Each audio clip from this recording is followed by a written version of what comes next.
Are you searching for the best in online black radio?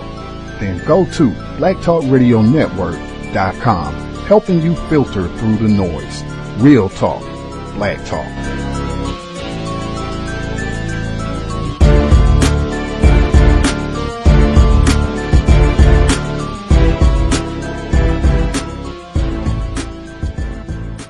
The internet is full of half-truths and all-out lies. We've all seen them, and many people on social media complaining about it. Here's your chance to show and prove. WorldAfropedia.com is a black-owned and operated encyclopedia. There are several thousand articles, but we need help. We can't uncover all the truth ourselves. So please, join us and become a writer, editor, or blogger for WorldAfropedia.com today. Every little bit counts. We owe it to the future generations to put the truth out there. Visit WorldAfropedia.com, the African-centered encyclopedia, a global database of African knowledge for the purpose of bringing about global African wisdom and understanding. WorldAfropedia.com. Many Americans say they focus on saving for retirement when they reach their 50s. But what happens if you lose your job at that age? Our economics correspondent Paul Solman and his producer Diane Lincoln Estes look at that challenge as part of our Making Sense series, Unfinished Business. Every morning, 59-year-old Jay Christ leaves his home in Lancaster County, Pennsylvania, and drives to work at a local print shop. I'm a fulfillment associate, fulfilling individual orders and then, making sure that all the product that's printed and needs to be distributed locally is delivered, so like a delivery driver. Christ spent his career in a higher echelon of the printing industry than this. For almost 30 years, Christ was a manager at printing giant R.R. Donnelley. I've always supervised, always managed, and there was part of me like, I'll be one of those guys that retires here. No such luck. He was laid off in 2016. His plans derailed when the firm reorganized. Economist Richard Johnson's work has shown that Christ is far from alone. We found that more than half, 56%, of workers experienced an involuntary employer-related job separation after age 50. Christ, who'd made $100,000 a year, began looking for a comparable job. But he soon realized where I had been after all those years with salary and benefits and things was not what I was going to get if I stayed here. But also at the same time, I'm looking at it, I still had kids in school. I had bought a house, all the things that kind of hold you to a place. Christ is a case in point of what, in our ostensibly booming economy, so many workers in their 50s and older face these days, says Professor Teresa Ghilarducci. They're less mobile. Older workers are sticky to their geographical place. They have relationships with people in the community. They have a house for all the reasons that we all know. And so they can't move to get a better job. Christ also faced another hurdle shared with Americans turning his age, 59. 400 of us every single minute. A lot of companies don't want to hire somebody who's 50 plus and needs has a salary expectation that's above what they're willing to pay, so they can easily say it's because of salary or wage. Christ only found the job at local H&H Printing after about a year of looking. Had to take a heck of a cut, okay, but I was happy about it. It's hourly. It's about $40,000 a year. That's not unusual, says Richard Johnson. Almost all workers who lose a job at older ages end up making much less on the new job than they did on the old job. We found that only 10% of people earned as much on the new job as on the old job. And on average, they tended to earn only about half as much. Christ's printing job doesn't pay enough, so he also works nights from 7:30 to 2 a.m. at Planet Fitness for $12 an hour. It's at your front counter service, and you're checking people in, and you're helping them helping with their memberships. So it's about 4.5 hours of sleep during the week that I'm getting. Half a night's sleep, and then back to H&H Printing. If I wanted to lay down right now and fall asleep, it would be easy. But he can't, not even on Sundays, when Christ heads to a third job at a local brewery. It's nice to get a little bit of cash for tips, because it's just a minimum wage job otherwise, because then you have a little extra money and you're not waiting between paychecks and having to manage all of that. With 3 jobs plus $14,000 a year pension from R.R. Donnelly, Chris still brings in barely 70% of his previous income. Can I manage to continue to work this many hours, this many jobs? My mind says I can, I will, I have to. I mean, if I start thinking I can't or it's too hard, then mentally you wouldn't be able to manage it. So long as I'm, stay healthy and can manage it, and I'll have to. Chris's younger daughter is in college. His wife's depression and anxiety have worsened since his layoff, preventing her from working. I see my wife and her, the depression and the physical things that she's gone through. And so there's that part of it too. I mean, just the economics of, care, medicine these days is just, it's outrageous. It's like so I try not to think about that, because that almost would, put you over the edge. You just do whatever you got to do to keep everything else afloat. But so many older workers are struggling to do just that, says Ghilarducci.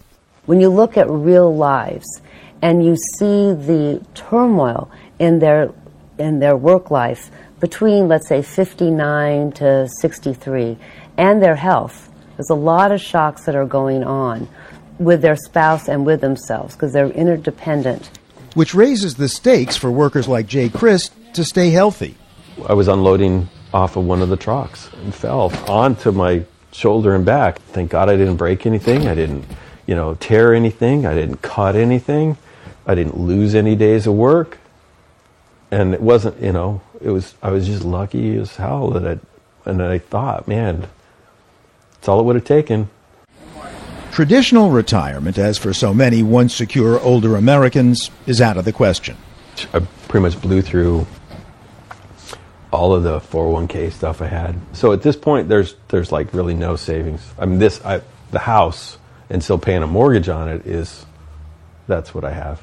It's frustrating that, in my mind, somebody who's done the things you kind of were told as a kid and as you were growing up you needed to do, stay at a job, work, learn, be helpful, get promotions, do right by people.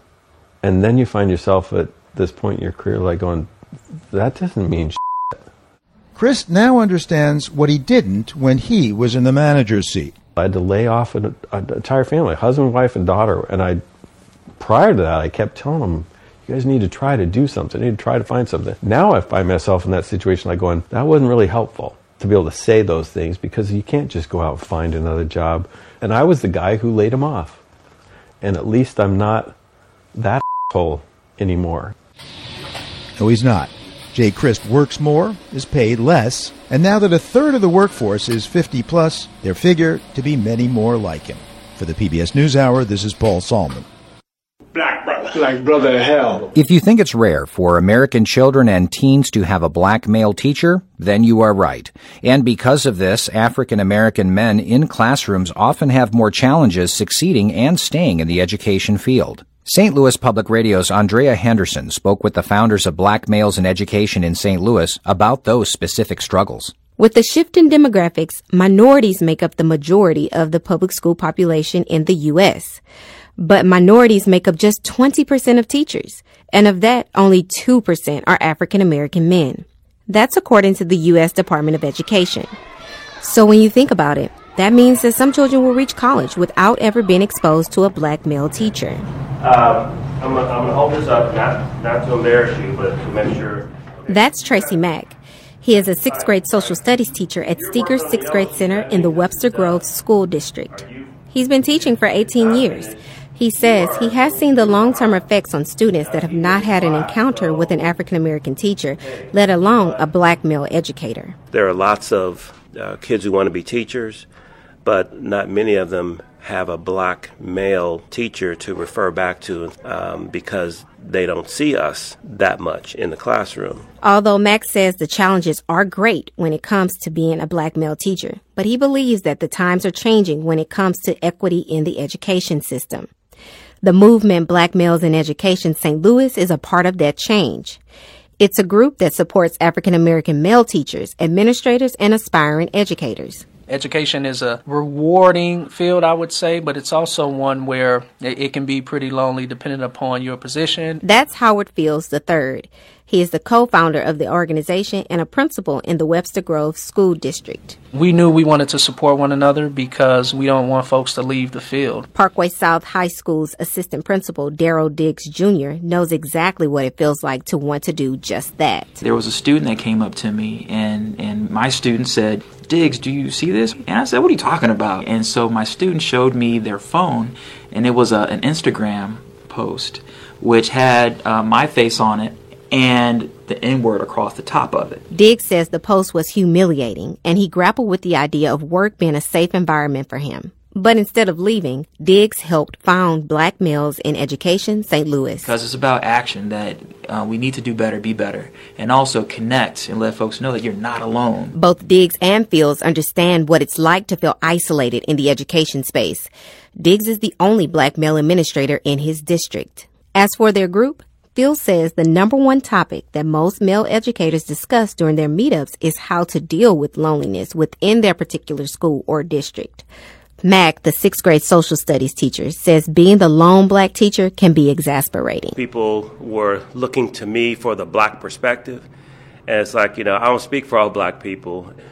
There are other situations where why am I the only one that's got to speak up when it's obvious injustice? Phil says 2 challenges they have noticed are recruitment and retention. Earlier this month, the group hosted a symposium that featured discussions with several regional administrators about recruiting, career advancement, and diversity and inclusivity. There were also districts recruiting educators at the seminar. From our Black male educators, that there is some feeling that there needs to be a special formula that they need to achieve and accomplish to be able to get to the table, to be interviewed, and then after they're interviewed, are they able to advance through the layers of steps in order to obtain a position? Nevertheless, both principals say they are seeing some movement when it comes to hiring more teachers of color. But when the educators get into the school system, they often feel voiceless. Here's Fields again. Diversity doesn't necessarily come by way of inclusion, but if you're not treating your folks of color in a magnitude where they feel welcome, you're going to create a dynamic where you may be able to have people of color in your organization, but they will leave your organization. Until more African American men are equally represented in education, Diggs and Fields will continue to do their work. I'm Andrea Henderson, St. Louis Public Radio. To hear from other African American male teachers and to learn more about Black Males in Education St. Louis, visit stlpublicradio.org. I can feel it deep inside, this black nigga's pride. I have no fear when I say, and I say it every day, every nigga is a star. Every nigga is a star. Who will deny that you and I and every nigga is a star? I'm here. I'm sitting here in the back seat. Please leave my vehicle. Is that because I'm white? No, sir. You're My life has been ruined. A racist outburst now has a Valley CEO out of a job. And tonight, in an ABC 15 exclusive, we're hearing from Hans Berglund for the first time. ABC 15's Zach Crenshaw, the only reporter speaking with all the parties involved. And Zach, both sides told you they want the same thing here. They want a meeting, Katie and Steve. Neither side knows what that looks like just yet. But pretty soon, the men could be face-to-face yet again after an interaction that lasted roughly a minute, but changed both their lives. Hans Berglund was the founder of a successful company last week. Now, I don't have anything to do with the company anymore. I'm fired. All because of an Uber trip, where the driver asked Hans to sit in the back. Are you serious with me? No, I don't like when people sit in the front, period. I'll cancel and refund you. The ASU senior, Randy Clark, canceled the trip, but Hans still hopped in. I'm here. I'm sitting here in the back seat. Please leave my vehicle. Is that because I'm white? No, sir. You're a Oh, man. So blown out of proportion. And it's ruined my life. It's ruined my company. I think Agropasma took one step in the right direction. I think there's much more to be done. Hans tells me the racial slur is not who he is. Randy, though, isn't so sure. I think he's been getting away with such or similar language for a long time. Using that word came very naturally to him. Randy now asking the Attorney General's office and City of Tempe to investigate a possible civil rights violation. I think a lot of Uber drivers who look like me have experienced this. For Randy, it was a racial slur he thought was a thing of the past. For Hans, it made his life last week a thing of the past. Such a sad story. You have no idea what has happened here. I don't want his life to be ruined, but this man should not be in a position of power. Now, talking with Hans tonight, it was clear he was hurting and extremely upset. But Katie, it was also clear in a way that Hans viewed himself as a victim of all of the online backlash. Yeah, or he could take this time to explore why something like that would come out of his mouth at this time. Zach, thank you. Our people are very serious about not being very serious. Meanwhile, white people are very serious about playing hardball against us. And this hardball is called genocide.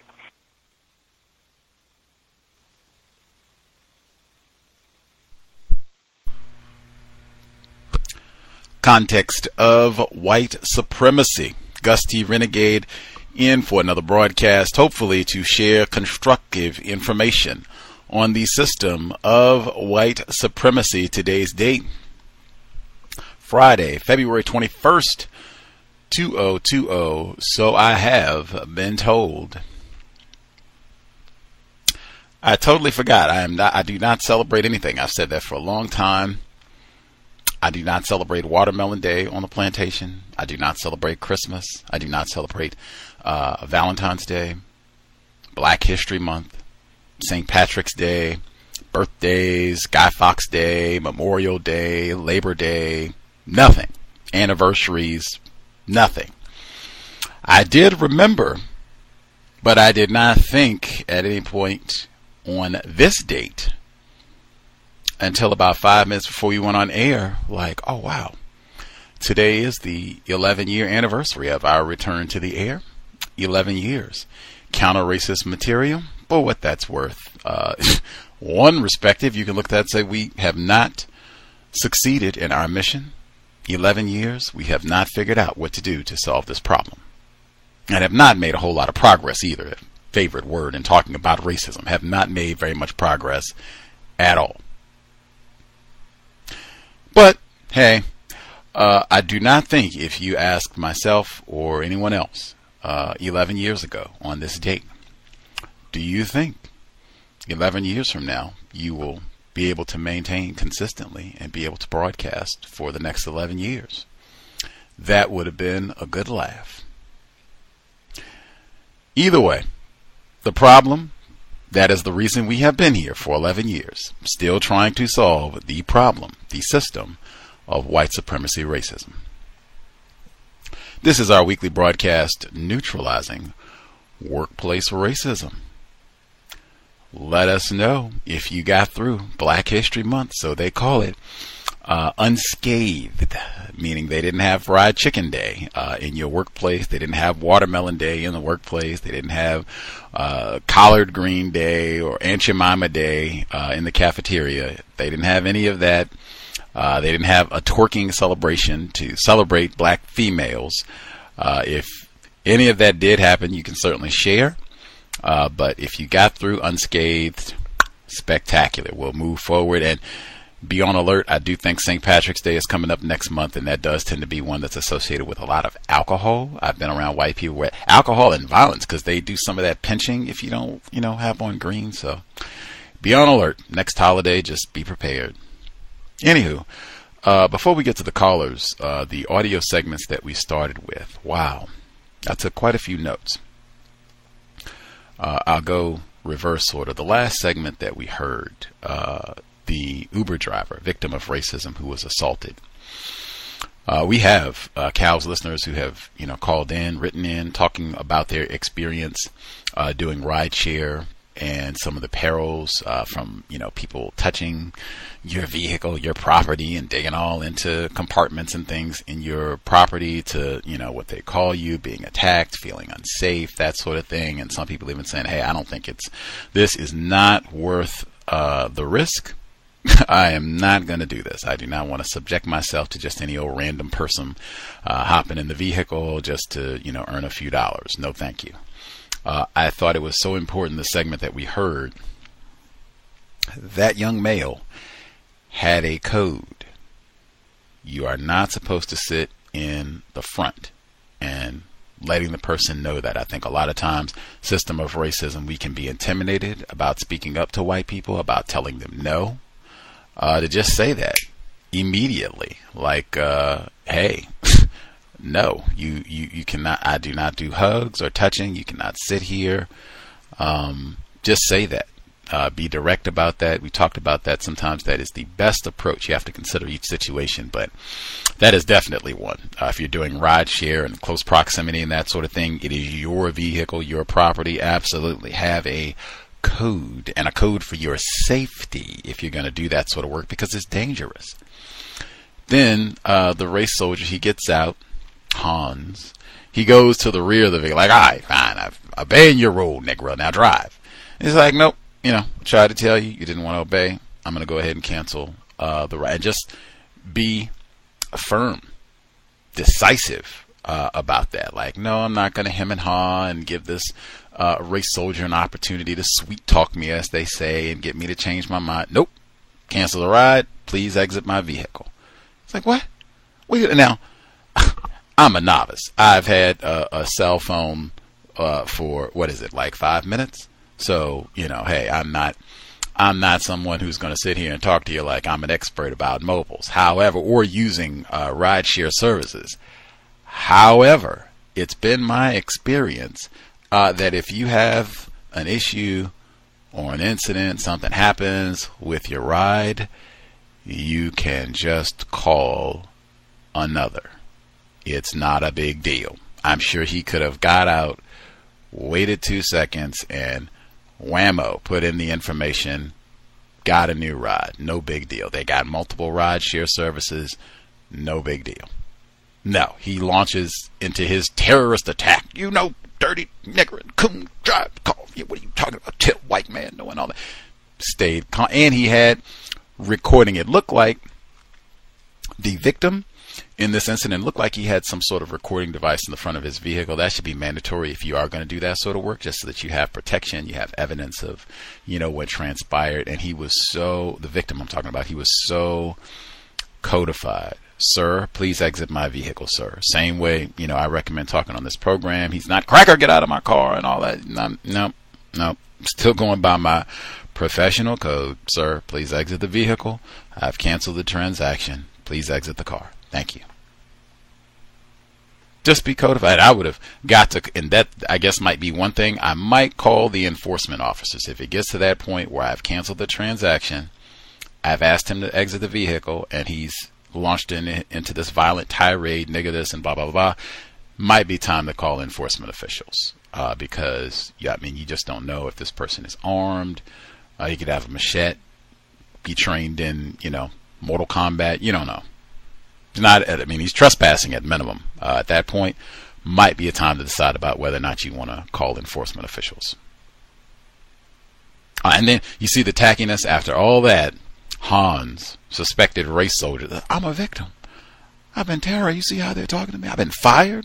White people don't get fired. They get transferred. I'm sure he'll be, he'll go through sensitivity training and all that. He'll donate, some money to the NAACP and volunteer for local charity at the food bank, and I'm sure things will be all right. Hans will update his resume, and it will include successful completion of sensitivity training.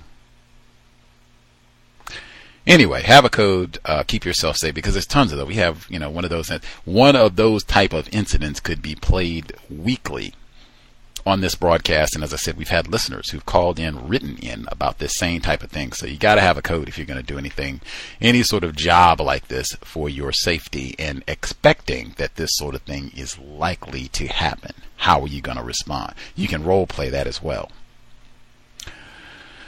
Let's see. Next, before we get to the trips, incidents like that and those acute episodes of white terrorism, that's why we are having the COWS Counter-Racist Yoga Retreat. May 21 through May 24. Yoga every day, plant-based meals. We'll have counter-racist workshops, food workshops where we will go over how to prepare some of the amazing food that we are going to chomp on. We should have recipes that you can take home, try out for yourself. We'll have counter-racist workshops as well, a constructive exchange of views, and just some relaxation time. That's something that I really appreciated about Florida, to just have time to just unwind and relax comfortably with other victims of racism. I think that's super important, so we'll do some of that as well. But May 21 through May 24th, looking forward to hanging out. We have space left if you would like to join us. The price, $660 total. The deadline to register is February 29th, which is next weekend, not this coming weekend, next weekend. Deposit of $400 signs you up. You can pay the remaining $260 by May 1st. Super excited, looking forward to tasty vittles, excellent yoga, and hopefully cooperative weather so that we can have a blast visiting Toronto in the spring. But email if you need more information. May 21 through May 24, coming to Toronto. Get your passport. Next, back to the reports. Now, the second report that was played, that was about black male teachers, the lack of black male teachers. I thought of a young academic who was with us for the Virginia and Florida retreats respectively, and he's participated before and talked about difficulties in passing. I think it's some sort of exam that they have for teachers that you can teach, but right now he's at a capacity where they don't have to compensate him the way that they do teachers who've passed this, and you can be on much better standing and have all the benefits and perks of the job and be more stable in your career. And they said that, there seems to be some sort of racial disparity where black teachers have a tough time passing this test. They have all of these strange obstacles to explain why you have a lack of black male teachers, not just in St. Louis, but, across the so-called country. And all of these different methods that they try to come up with to see if we can get more black male teachers. Another illustration of black male privilege, yes. I also thought it was important because we had it back to back in a workplace. 2020, right? I can't believe this is happening in 2020. In a workplace setting, a black person being called a nigger, because we heard one of the black male educators say that he saw it, one of the students had written it, nigger, across where his picture was, nigger. Racist man, racist woman, racist child, and again, white people, even racist child, they cannot be ignorant about racism. But you got to have that in your code, even if you are a teacher. Now, if I go in and I teach kindergarten, because we just had a caller who dialed in. He said he went to drop off his offspring, and this is kindergartner, so kindergarten is 5, right? I don't have children, but I think that's 5, right? You can get me if I'm in error. 5-year-old white girl walked by him, looked him up and down, hey boy, and walked into school. Teacher looked at that, oh boy, aren't they a hoot? Not ignorant about racism. So you got to have that in your code on the job. What to do if I'm called a nigger by a 55-year-old, by a 5-year-old, 12-year-old, 25-year-old. What to do if I'm called a nigger. Already have that in your code and not be stunned. Also, from that same report about lack of black male teachers, they said they had a hard time retaining them, hard time hiring them. What can you do? They said that one problem, I guess this would go with retention maybe, they said loneliness. Now that has come up before, not a whole lot in the workplace setting, but I think that is important because I think for a lot of people, black people, victims of racism, you go into work settings And there is supposed to be some camaraderie. I mean, you spend all this time, 40 hours, could be more than that, 45 hours. And I guess for educators, you're there 9 months out of the year. But I mean, regardless, you're there for a lot of time. And you're seeing these same people. You see them about as much as you see your family, sometimes more often than you get to see your actual relatives, so-called. So it would be nice if there was some camaraderie. That might make it a little more enjoyable to do the job, to be with people that you actually enjoy being around, and you all share information to make it easier to do the job, more productive, more efficient. You can get more things done on the job, and just constructive information in general. Maybe they know some great vegan recipes, or place where you can get cheap tickets to fly to Toronto. All kinds of great resources. That would be awesome. Often that is not the case for black people, and I appreciated that being pointed out, where they just said loneliness, where we just feel isolated, where they just got us. Matter of fact, almost British. Where we had a black female. She was on the program joining us from the UK. This is years back, where she was with us, and she talked about the same thing, where they physically moved her office down to level 1. Everybody else's office was on level 3. So I mean, literally, she is beneath them by a floor or two. So she's not able to kick it and have coffee and, did you see, the program on, ITV last night and blah, blah, blah. And did you hear what they said about Boris? You don't get to do all that. What's up with Boris Johnson and all the gossip? You don't get to be a part of all that. Being isolated, feeling lonely. I think a lot of folks can relate to that. And then they'll turn around and blame that on you and say, well, you don't make an effort to hang out. You aloof, you hang out in the basement all the time. You don't join us for happy hour, and that's the only way you can be in the crowd. You got to go join them for drinks. Let's see. The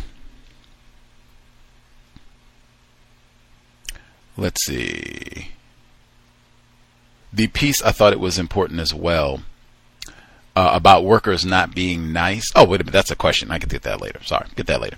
The first segment that we heard about the struggle for folks who are trying to retire, and they put the specific age bracket of people that are over 50.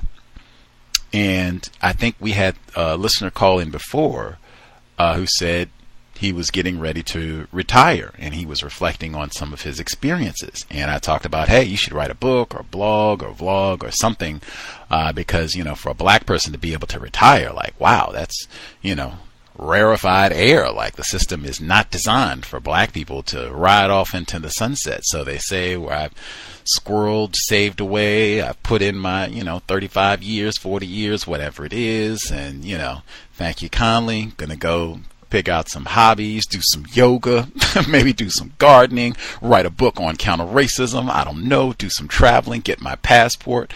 That is, not supposed to happen for victims of racism, particularly black people. In that report right there, now I think that was a white man who was talking about all his trials and tribulations, and he had to get 5 jobs and make, pennies on what he used to make and all that sort of thing. Certainly, I would think it would be substantially worse for individuals classified as black. If we have any folks who have any thoughts on that, difficulties where you feel like, being mistreated, isolated perhaps, made to feel lonely, unwanted, if you are, I guess what they would say, an older worker in that age bracket that they talked about, feel free. But like I said, folks that, have participated who say, hey, they're about to retire, wow, what an accomplishment. You should maybe reflect on writing a counter-racist book on how you were able to do that.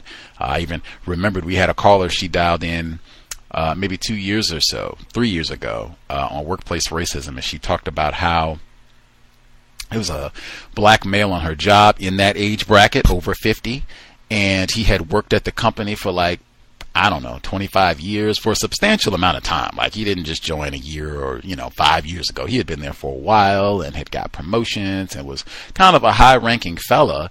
And he's getting ready to retire, ride off into the sunset. Not so fast, Nigra. They demoted him to something I want to say it was almost like custodial staff. It sounds like I'm exaggerating, but this is in the archives. It was like custodial staff. You go from having a nice desk and you so-called executive making decisions, you might even get to manage, to exactly what Mr. Fuller said. Now you got a buffer or a mop you're going around replacing the paper towel dispenser, something of that nature. I mean, literally, that's what it was. And like I said, this is like for somebody's 55, 56. I think she said he stayed in that capacity for like a month or so and then left the company. But I mean, I've heard that regularly. I think Pam and others have talked about that, where black people, thinking you're almost at the finish line and you've endured all this, now you can retire and get your, no thanks. We found an excuse to fire you. We've stolen your pension and we've thrown your belongings out, and that'll be your final indignity. You can go see if maybe you can get a job as a greeter at Walmart to make enough money to pay your electric bill before you die. Good riddance. And thank you for your 25 years of service. Security, watch him. Make sure he doesn't steal anything on the way out. That is the system of white supremacy. Labor. Look forward to that. And again, great reason to save if you're that older black person. And we say that all the time. If you are fortunate enough, that's why you are not successful. You get that job, you get that title that you're a black manager, you're a supervisor, and you get a lot of zeros on your check, or you get a few commas. How about that on your deposit slip or what have you? Save. Be super miserly. So when they come with that excuse why you're being demoted and transferred and all the rest, I am miserly. I did not become reckless with my spending and just going out to splurge every payday. That was not me. I was thinking, I'm going to save every nickel that I have, thinking I do not know when I will go in the next time, and instead of a big paycheck, it'll be a pink slip. That is unfortunately the way that we should be thinking. You do your work hard, but never be surprised about that. This is a system of white supremacy. Now, the question that I was going to ask, we had someone who dialed in. It was not workplace racism. It was during the compensatory call-in, and they were talking about being on a job. There's a new hire, black person. I think it was a black female, and this black female was kind of aloof, not mean, not nasty, but just not, overjoyed with meeting another black person, and just professional. How you doing? Kept it moving. And they kind of wanted to know how to deal with this person, and just asking to see if folks had any thoughts, recommendations. I kind of repeated what I've said often. Just seeing another black person in a workplace setting does not mean that this person is a teammate, an ally, a friend, a homie, black brother, black sister, none of that. That system of racism, racists often use other victims to mistreat and harm us, certainly sometimes just to get information about what we are or are not doing in a workplace setting. So we're not going in thinking that this person is a friend just because they have a substantial amount of melanin. If we're able, number one, cordial, being professional, courteous, cordial, and that's really it. And that doesn't mean I'm having a 5-minute conversation and all of this. I don't have any expectation of a warm, bubbly reception. This is a system of racism. I'm gonna be nice, I'm gonna be cordial. If they ask for help, I'll be cordial and help out in any way that I can, and let them know, come if you need assistance, come let me know, and I'll do my best to assist you. I'll do all I can to help. Let them know that. But I mean, I'm not thinking, I'm going to go, share Mr. Fuller's information, get them a signed copy of his book, and slow down. But if folks have suggestions on that, feel free. The number 605-313-5164. The code 564943 #. Press *61 if you would like to participate. Number again, 605-313-5164.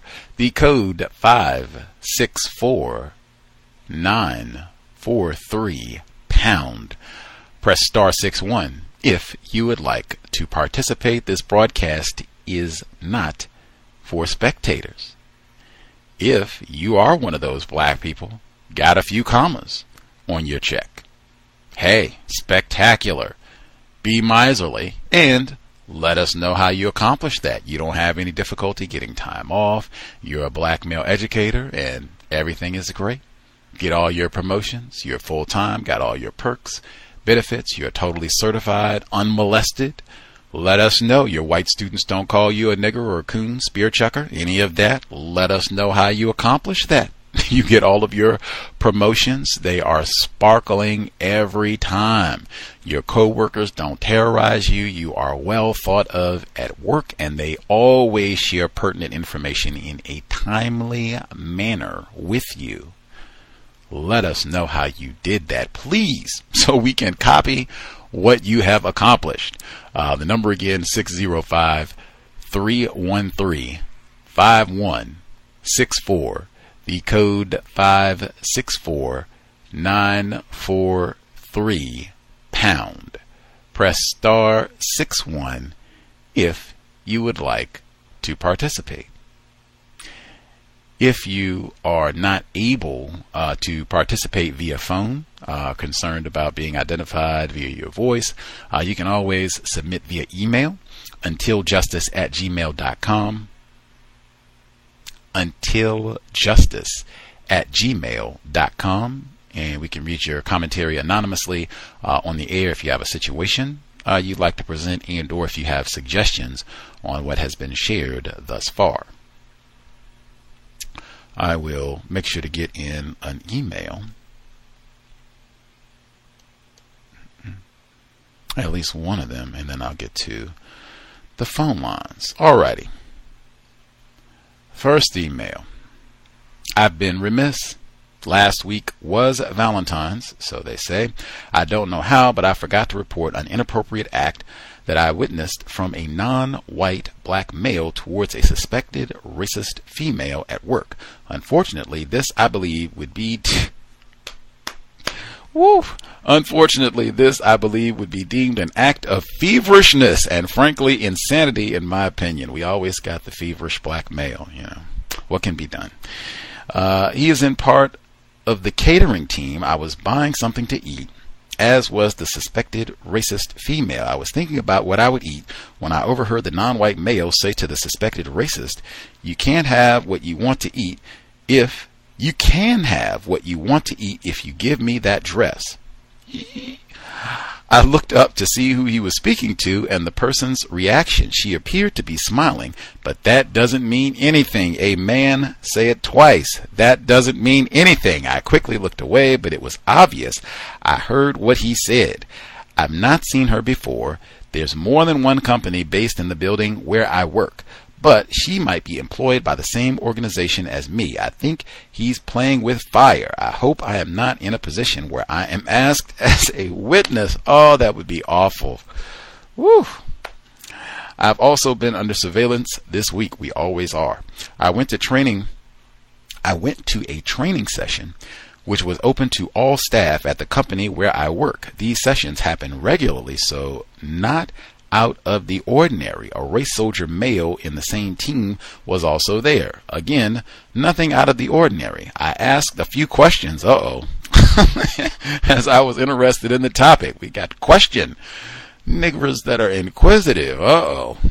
Let's see where it goes. Later in the week, I had a meeting with my manager, a regular catch-up. To my surprise, she mentioned to me that I was at the training session. She didn't ask a question about the topic, so I'm not sure if she was probing for my opinion on the matter. I did ask the session how staff could get involved in the project, so I suspect that was what was reported back, and she was testing me. She did not ask me a direct question about this. I did not volunteer the information.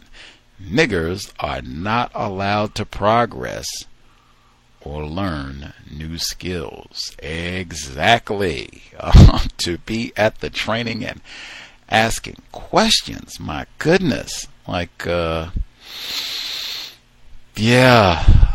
Particularly if you ask about how to get involved with the project, like we got an inquisitive, ambitious nigger here. What is going? Yeah, let's definitely. We will open a file on her right now. We'll get probably had some unjust networking. Got an ambitious, question asking nigger in your department. Keep tabs on her immediately. Send all information. That's the environment that we are in. I could be in error. The first portion, wow. We are under surveillance. One thing I will say, it doesn't matter. Let's take the white woman out of it completely for a few seconds. Let's say she, thinks that this is just the greatest thing in the world. Oh, you're just the funniest colored boy ever. I'll give you that dress and then some. Ha ha ha. She just thinks it's the greatest thing ever, and you all joke about that, and she thinks it's the funniest thing ever until the day that she dies. She thinks this is the funniest thing ever, and you're the funniest colored boy ever. Jim, who sits 2 seats down, does not think you are the funniest colored boy ever. And that's all it takes. That's something else to keep in mind when, we're in these workplace settings. It's public. It's not just when you are saying these things, the person that you are talking to. I say consistently, when you speak or when you send that email, or some people you might have to text for your job, if you send that text out, this is public. I say, think every single person who works for the company, every shareholder in the company, might be even every client of the company, is going to get a transcript of this. It'll be posted online. It'll be in 10 different languages, maybe 100, and it'll be available for the next 100 years. That's the way that you want to think before you speak in the workplace setting. Not just how is the person that I'm talking to going to respond, or how do they think or feel about this, which is important, but everybody else in the work environment as well. It is also super important what was said. Just because someone classified as white, or even someone classified as not white, just because they are smiling about something that you said in a work environment at the time, that does not mean anything. I have seen where people have snickered, laughed about something inappropriate in the workplace, and then a week later they came back, whammo, it was no more laughing, smiling at all. It was super serious, and it was about terminations and punitive act. And let me pull out this policy and like it was totally different tone. Like you got to be mindful of that. That's why I say I am not in for a whole lot of joking around in the workplace. Let's be serious. We're not here to clown. We're not here to tell jokes and goof about. I've said that about giving out compliments as well, going back to what this victim said to this white woman. I've said that consistently. We're not giving out compliments in the workplace. If it's going to be any complimenting at all, it will be about the work. Never about someone's attire, their earrings, they got a new hairdo, they got a new car. I don't care anything about any of that. It's like I don't see it at all. Paperwork, the report, the presentation you get, woo, outstanding. The photocopying was just amazing. I can't believe you got it done so quick. Matter of fact, you got it on my desk. It was all collated. It was still warm. Amazing job. Like, that's fine. We're not doing it again. I mean, this, you're asking to be terminated. The era of Me Too and Bill Cosby, this is the type of thing. I wouldn't say this to a black person, male or female. Nothing even remotely like that. Let's see. Called in as a witness. Oh, shudder to think. Shudder to think. I would. That's one where I might say something. I guess everybody. That's one we certainly all have VGQ, Victims Guaranteed Qualified. But if something like that was said in my presence, that might be something where I said something to that person. I think a retired firefighter has mentioned that one time he did say something to another victim. They were going to engage in some maybe inappropriate behavior at a staff meeting, and it was going to happen in his presence. And so he said, oh man, this is going to impact me, so I'll say something in advance and see if I can kind of preemptively shut this down, which he did. That might be one where I might say something. Like if we have a rapport. Now, if this is a black person I don't get along with, me and this black guy just, he hates my guts and, makes an elevator insult every time we come in the building and that type of thing. Fine, no problem. Minimize contact. Just keep it, professional courtesies.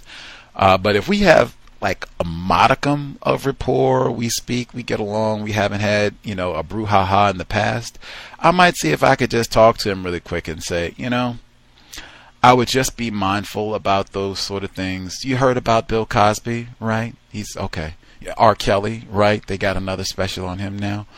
it might just be a good idea to be careful about the type of comments that you make. You could put it the same way that I just said it. Like, I don't know how you and her get along. Y'all might be best buddies. I don't know. But I do know that other people can hear what you say in the office, and I don't know if you are best buddies with everybody who's here. And them hearing you make those type of comments about taking a dress off a white woman might raise an eyebrow or two or 8. Again, if I had a rapport with this person, I might say something like that or something similar. And I would add, I'm only mentioning this because it was said in my presence, and I'm partly doing this out of self-interest because I would really hate to be called in as a witness to ask, did I hear such a statement? Did I think it was a joke? What did I think? Like, oh man, that would be a terrible part of my workday because that sort of thing does happen. So just, maybe something to think about, the type of humor and how bawdy we get with our jokes in the workplace. Just something to think about. That would probably be the type of way that I would present it if I had a rapport. Now, if I didn't have a rapport with this victim, because that has been the case for me in workplace settings, me and this non-white person, this black person, we didn't get along, no problem. I wouldn't say a word. Keep it to myself and just hope to God that day doesn't come where, yes, Gus, we'd like to ask you, there was a comment made about a white woman being raped potentially, and we just, ooh, I don't recall, and I'm having a panic attack. I need 5 minutes to gather my thoughts. Woo. Anyway, if you have thoughts, suggestions on what we heard in the email or any other component of what has been discussed thus far, if we have folks, as I said, over 50 workers and that experience, feel like you're trying to get nudged out of the workplace, if you have thoughts on that experience, and or folks with thoughts on dealing with a new non-white person to the workplace who does not seem like they're jumping up and down with a black power fist salute and a hug for you. They just seem like they're keeping their distance and being professional. If folks have any thoughts on how they would function in that situation, feel free. Or if you have your own situations, recommendations, or problems you'd like to share up, the number is 605-313-5164. The code 564943 pound. Press star 61 if you would like to participate. Folks who dialed in with a hand up, line should be open. Again, not for spectators.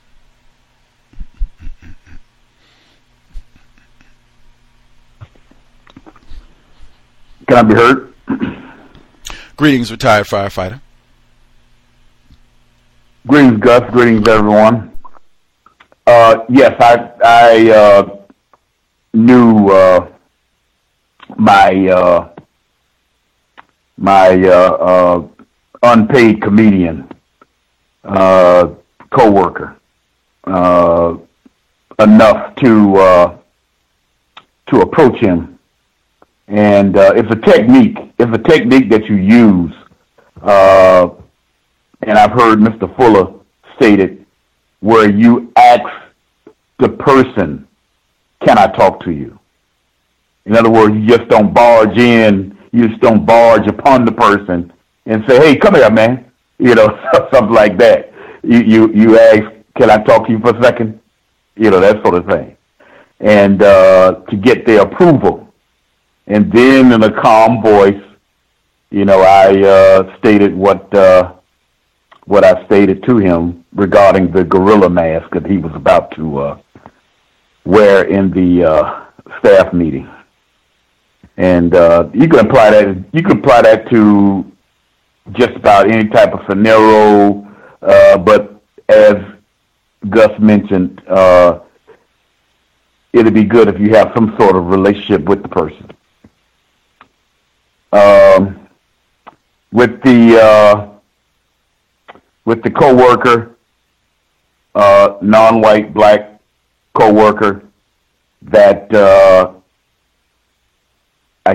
way I figure it out is that goes to the minimum of greetings and that sort of thing. Heck, that might be me. But anyway, I don't take it personal or anything like that. That was almost from day one on the job that I was on about my expectations. I wasn't looking for a lot of friendliness and compassion and that sort of thing. There was a almost natural connection because there were so few of us at the time when I first got on, and in a lot of cases the climate of racist white supremacy was obvious. But if there was someone who was like that, I just keep it moving. And in some cases, with that particular type of person, you find out in a lot of cases that person has a reason why they do what they do or say what they say, and it's not all negative. It's not necessarily negative.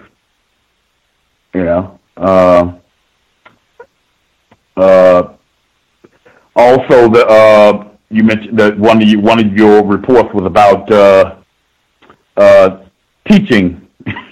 My offspring is near to the point of graduating, at least going through the part of graduating from college with the training in mind to become a teacher, and I'm going to kind of like move our conversations into the area of strategy, in the strategy and behavior in the workplace, more concentrated on that, as opposed to the process of getting out of college. I've been thinking about it a lot, because he'll be right in the middle of it within a year or a year and a half, something like that. Anyway, that's my thoughts so far. Thank you. Much obliged, retired firefighter. Great information. A lot of times for folks that are in the education programs, they have to do a class, what they call a classroom practicum. You go out and do some teaching. Student teaching. And it's not even, we did a whole program about that. We had a black female with us in 2014, and she talked about, because it's a lot. Ain't no patriarchy there. That is white women who dominate the field of education, university level and beyond. And she was having a lot of trouble with white women, both her peers in class. She talked about the same thing, isolation. Where it wasn't like they were a nice big friendly group and let's hang out and study together and talk about some of the concepts and our teaching time and problematic students and how you deal with that, but total distance.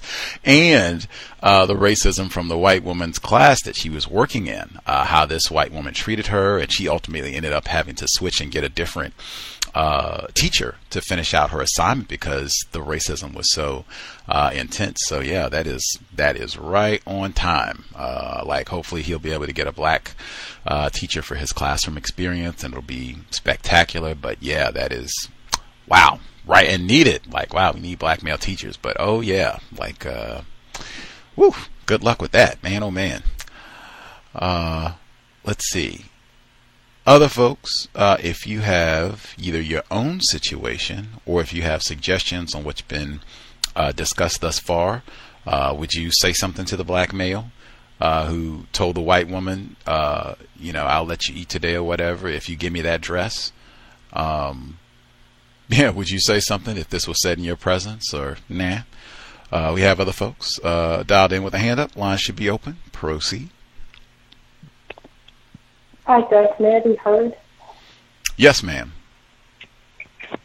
I kind of have a question. I was listening to the show, and you made some comments where you were talking about, like, if you were ever called into a situation where, like, human resources or someone were asking you about a particular incident. My question for you is that if that ever were to happen, what would you recommend one doing? My situation, and I've called in before, I have a black male boss, and his subordinates are white males. And with this particular boss, he regularly makes, sexual comments that he shouldn't be making. And he's made those comments, I think mainly in the sense of trying to have, like, locker room talk and camaraderie with his white male subordinates. However, I've noticed that the dynamic in the office is starting to change. And, you want to have a unity with other non-white people. But, for example, what would you recommend, let's say, if I were ever called, into human resources and, asked about, certain things that have occurred in the office? And I also called, like, a few weeks back. This is the guy who I told you who, like, on the lunch breaks, him and his white subordinates, they go to basically, to restaurants where the women are, like, serving, food, like in lingerie and inappropriate clothes, and they do it, like, in the, we work for a municipality, they go in, like, a city, vehicle. And I just wanted to know if one is ever in that situation where HR, has asked me or anything about it, what should one do? It's kind of like I don't want to be involved in it, but at the same time, I don't want to, for them to, I don't want to lose my job or, be looked down upon either. Well, what they call it, hate to be the bearer of bad news, but we are in a system of white supremacy. So if you are classified as black, I'm afraid you are being looked down on. Even if you had $1 billion, Oprah Winfrey, they still look down on her. Barack Obama, that's the system that we're in. Sorry on that account. If it's all right with you, I took notes and everything about your report, wanting to have unity with other black people on the job, and what happens if you get called into HR and them going to the lingerie joint to hang out. This is a workplace activity in a city vehicle. Yikes, I didn't remember that. But if you will let me detour for like 2 minutes, I promise I will get right back. I just have my own little workplace thing, and then I will go right to your question. Do I have 2 minutes to detour? Yes. Okay. Being in a vehicle that has, like, it's a city vehicle, or, I mean, retired firefighter. Yes, you're in a fire truck, obviously, but it's like a city vehicle or anything like that. You're in the cable company vehicle. I think we had some people who said that they did, like, Wi-Fi installation or phone service or what have you. You're in a company vehicle. Wow. The racism, white supremacy can be astronomical. And them just one thinking, this nigger has stolen a company vehicle and a company uniform. And it's going out pretending to be, I mean, woo, they've been instances of that sort of thing happening. I myself was in a city vehicle. I'm driving to pick up a client, white client, a white child no less. Driving to pick up this child. Now, I will admit, I was not looking at the speedometer, and I certainly do not remember my exact speed. I do not have what they call a photographic memory. However, I was not what they call a speed demon. I was not flying, driving recklessly in this area. I was not burning rubber, anything like that. It was a calm, sunny day. I'm driving down. I wheel in, not on two wheels. I drive in to pick up this white child. And I'm so, like, oblivious. I'm just driving along. I'm listening to the radio. I pull in a white man hops out of a vehicle behind me, and he says, I'm going to report you, flying down the road. What's wrong with you? And I'm like totally confused, like, what? And he says, I'm going to report you. Who do you think they are? I'm calling in right now, and I hope they take that damn thing away from you. Sorry, I should have gave this quote, but that's what he said. And I was like, okay. I've got to go get child? Like, what? And so I get the child, drop off, get back, and I think he called, like, the mayor. Because I worked for the city, or at least he called the mayor's office to be like, you've got some nigger, I think he's stolen a vehicle, and he was flying down the road on 2 wheels. Oh, my God. Like, I did not know counter-racism at the time. I had not read I don't even think I'd heard of Mr. Fuller at the I hadn't heard of Mr. Fuller at the time, Dr. Welsing. I didn't know anything about counter-racism. If you had mentioned any of that to me, I was just like, what? What are you talking about?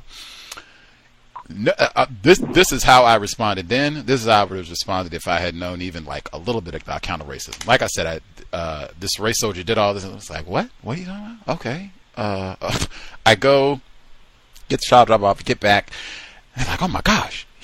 I had a black direct supervisor, but the overall people in charge, of course, are white. And so my direct supervisor, black male, I says, oh my gosh, this white fella, he like called the mayor's office. You know, you were flying? I was like, what are you talking about? Like, and I ended up having to be forced to take driving safety course as a result of this. If I had known anything about counter-racism, it would have been, number one, I suspect that this fella may have been racist at minimum. I would think about racist, but at minimum, this fella verbally accosted me. He cursed at me. Did he have a speedometer? Did he know how fast I was going? I would go and check exactly. Now, what's the speed in this area? I think it's 35. Now, how fast was I going? He said was I going 55, 65, 75? How fast? And how did he know?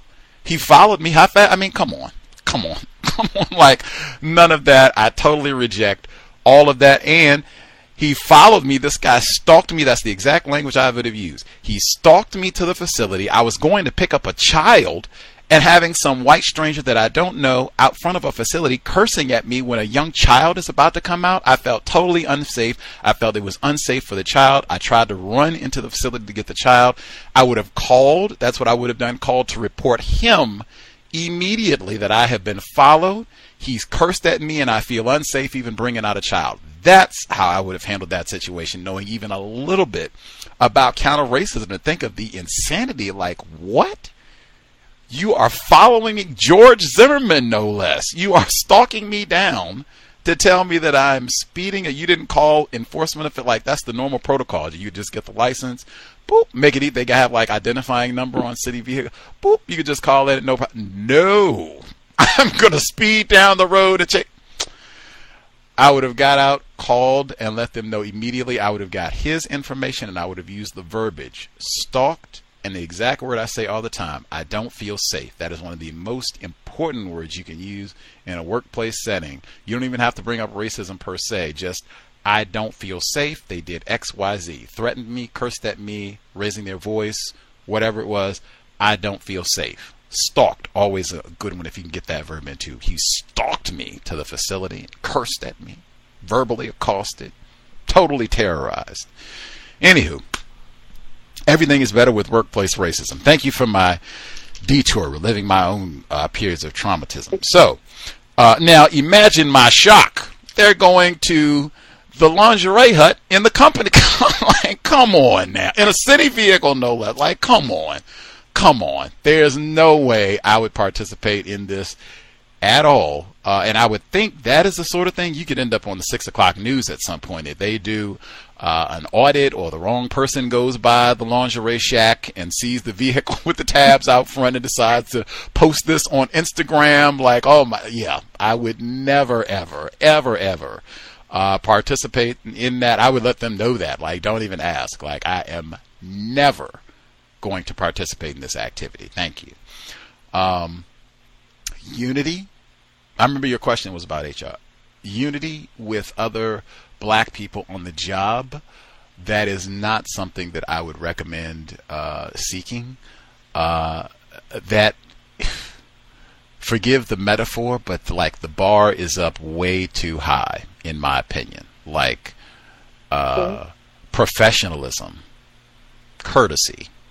That's what I would strive to have with other black people in the workplace. Like, let's lower that bar like substantially. Like other people, they can have their own code, but it's just been my experience, like, that is asking way too much. And I don't even know, what you mean specifically, but like, wow, unity, quote unquote, is a hard bar to achieve, even with like people that I share blood DNA with, right? It's hard to achieve unity with them. So a black person that is a total stranger that was hired by somebody else, and we're going to have unity in what exactly? We can be courteous, right? And I guess I mean more so along the lines like it. Like I said, I think HR and I think others are starting to really monitor our department, specifically our boss. And if I'm called into HR, and our HR director is a black non-white person, I just feel, I guess, uncomfortable if they said, "Have you heard him say this? Has he ever made this commentary towards you?" Because on one hand, I feel, I guess, I don't want to say guilty about him being reprimanded or terminated, but at the same time, I kind of feel like he kind of brought this on himself, especially considering like now his white subordinates kind of have this against him, so they've stopped respecting him. Like it's becoming where they openly disrespect him now, and I don't think he feels like he has any control, because if he says anything to them, then they're going to go back and say, "Oh, well, he said such and such," or "We went here or we did this," and he's the supervisor, so you're not supposed to get on that level, I guess, with your subordinate. So I just feel awkward about being called in, and I kind of feel like, oh, I'm spilling the beans, and the department's going to look down on me for being I don't want to say whistleblower, but the one that's honest about what's been going on. Does that make sense? What I'm saying? I hope I'm. It makes total sense. I would say, I guess, to finish with that, not unity, just professionalism and courteousness. That's what I would strive for. It seems like from the report, this black male was not being professional in the workplace if he was making these sort of remarks. That's what I just said with the caller who wrote in before, with the black male who was saying, you can have whatever you want. If I can have that dress or something to that effect, saying that sort of thing to anybody in a workplace setting is just not professional. It's not a logical thing to do, in my view. So he was saying, these type of things, very easy to get in trouble. I'm not surprised. I guess I would say it this way. You said that the white fellas, his subordinates allegedly, he doesn't have control, and they kind of do whatever they want, and you can use the word literally, they can blackmail him. Oh, you think you're going to come in here and boss me around? Well, I'll go and tell them, well, you were in here and he was saying such and such and such, and me too, and blah, blah, blah. He sounded just like Bill Cosby, and blah, blah, blah.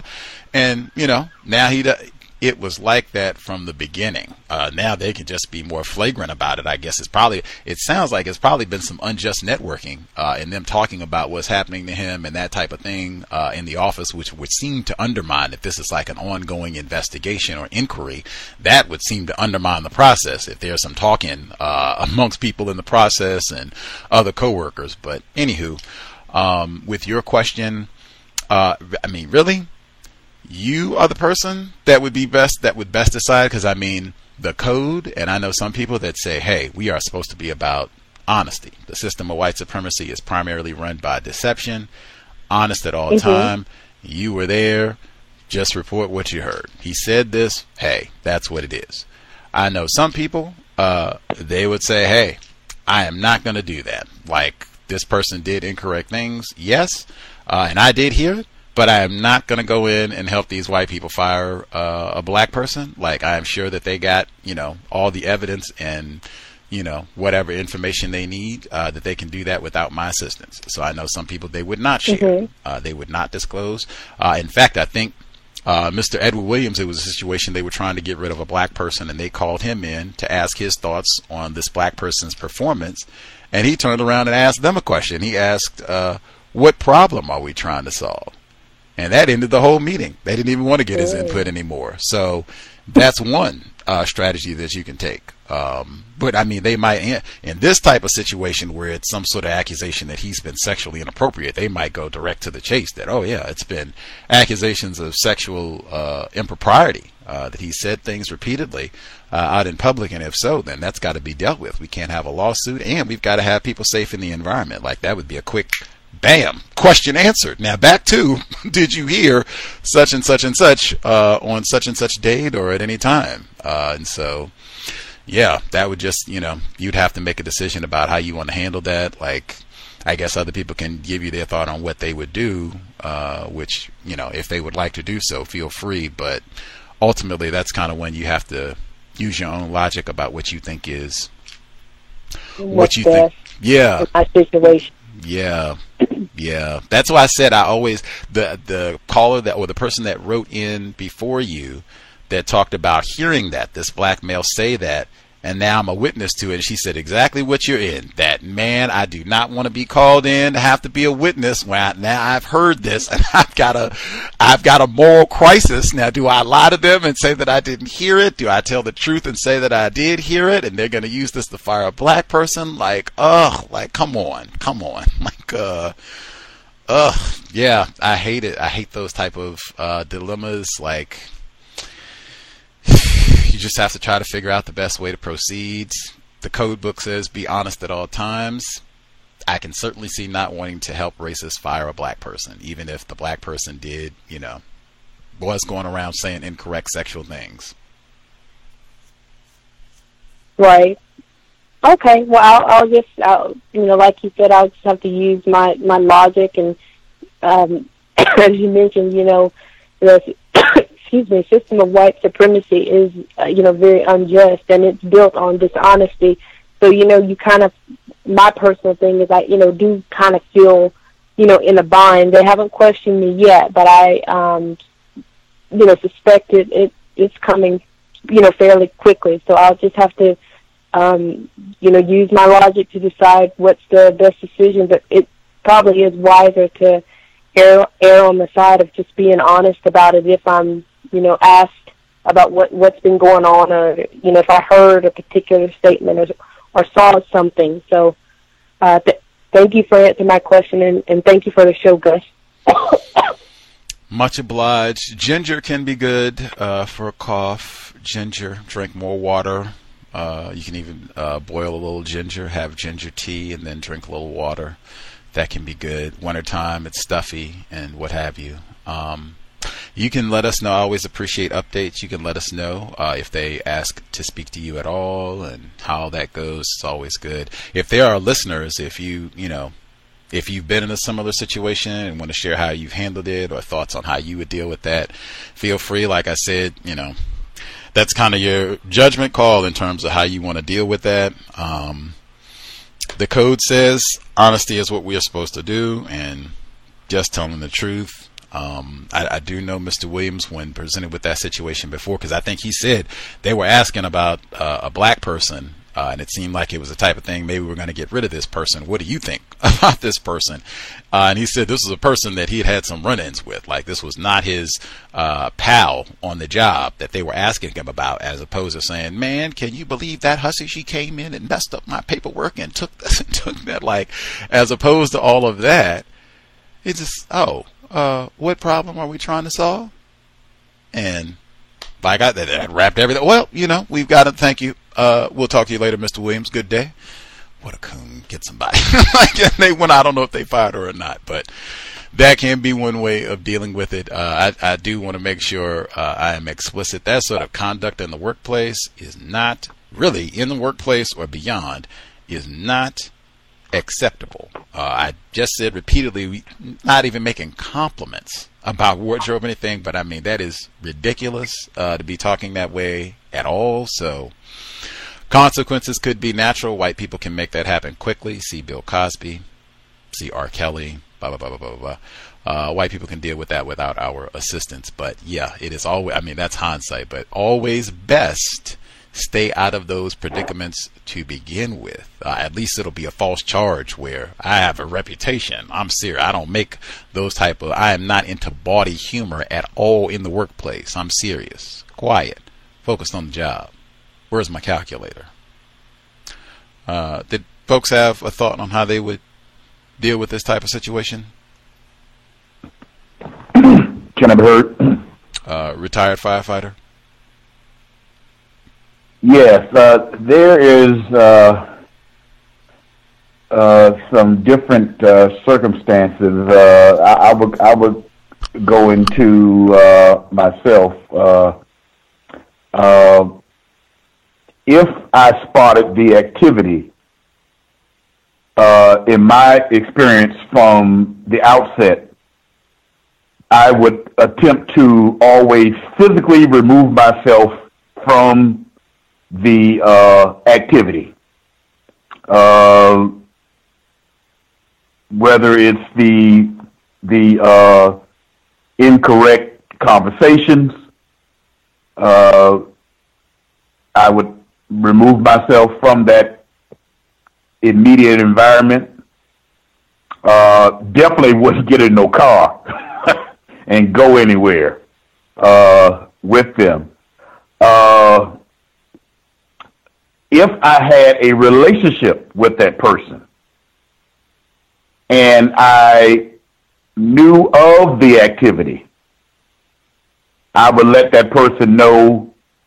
First of all, once again, I would ask them, can I talk to you? And wait for their reply. And then I would inform that person, that what you're saying and doing, it probably is inappropriate based on the rules and regulations of the job. And I don't want to be placed in between any thing that may happen to you. That's why I'm informing you of it.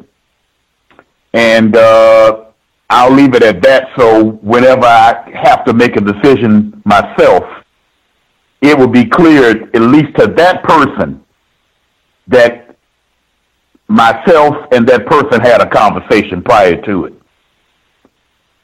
About me stating that what they were saying and doing was inappropriate. Those are basically my thoughts. I've had some experiences to where some coworkers who were actually going to the crack house. I knew them well enough to give them rides away from the fire station. But I wouldn't take them to the crack house directly to it. I just dropped them off on the corner somewhere and didn't care where they went. That's their business on where they went. As far as they're concerned. And it would be a pact that I would have between myself and that person or persons, as far as what their activity is and that sort of thing. If I knew them well enough, I would have a conversation with them. If I didn't know them, I would try to separate myself from them. That's it. Context of white supremacy. Sensible. I especially like bringing the policy and procedure into it. Like for all of those, if you decide like I have enough of a rapport with this black person that I'm going to attempt to say something to them about the comments that they've been making, grab their employee manual and flip it. Did you read the first paragraph on page 39 that talks about sexual remarks in the workplace? And you can have it underlined or just put a star next to it and just point it to him really quick and say, did you read that before? And just have him reread it again really quick. Okay. And now think about that comment that you made. Now, do you think anybody at this company who maybe overheard that, because again, it's not just the person that you're talking to, might hear that and think, hey, this violates page 39 of our policy and procedure.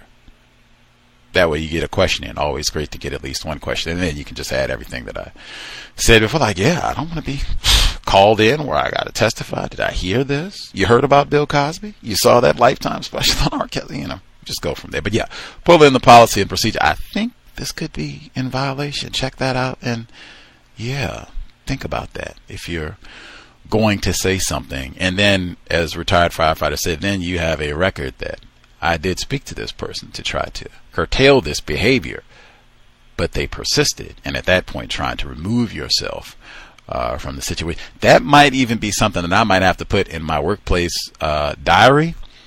If I've talked to this person and they persisted, and I get up and leave, if this is something where I feel like, oh yeah, this could become a Bill Cosby type thing, where everybody might have to come in and testify, and did you hear this, and what did you hear, and that sort of thing, I might have to have my diary like, oh yeah, I think, not that I'm sure this might be for public, but I mean, this is just from my records, like, oh yeah, I think this is going to get serious, and I did talk to this person about this on, Friday, February 21, 12 p.m., talked to them, this is what I said, this was their response, moving forward, okay, I come in, it's Monday the 24th, and this person is still making the comments, so at 12 o'clock, they started into a bawdy joke, said blah, blah, blah, I got to excuse myself, like, I might have to record all of that. I think that might be the best thing to do if it persists, you talk to the person, it persists, and you think, oh yeah, this could be something where I end up in HR and have to give, a statement for the record. I'm going to have my own notes on this situation. Let's see. Blah, blah, blah. Draftomania, did you have commentary? Should be with us. Yes. Hi, can I be heard? Yes, ma'am. Oh, hi, Gus and callers and listeners. As far as the situation is concerned, I guess it would just depend on the type of relationship that I had with that individual. I really don't, I guess it should just be subjective regarding if I would say something to that individual or not. Like you said, it's just a situation that I didn't have a relationship with the individual, I probably wouldn't say anything. But if I felt that, I could talk to that individual, I might say something. Like I said, it would just depend. I basically wanted to share about my own situation at my workplace. And when you were speaking about the situation regarding the gentleman that how you can have a job doing one thing in the office and have your own office and everything like that, and then you can be reduced down to having, getting reduced down to maybe just doing something that you totally didn't,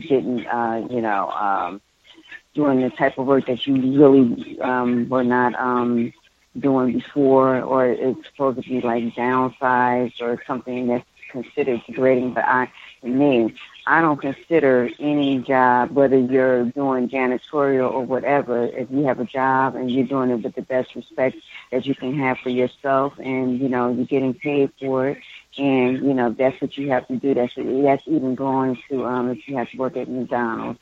If you have to work at McDonald's, you have to work at McDonald's. I don't look at it like it's demeaning or whatever, because sometimes they'll do that, take you from one grade up here, and then you will get knocked down to another one. So I've been in that situation and am in that situation, but it seems like I'm getting paid much more but what I'm doing now than when I was had my own office and didn't have to worry about anybody. So I just wanted to say that about that.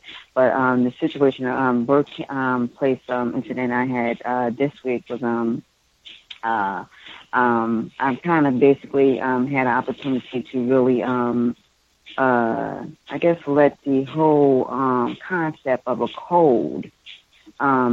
I guess sometimes, like for me, or, I'm quite sure others can identify with this. When you learn about things, initially when you're learning about it, it just takes time for you to somewhat like just absorb the information and just continue to do research before it just kind of resonates with you, and before you really understand exactly what that may mean to you personally.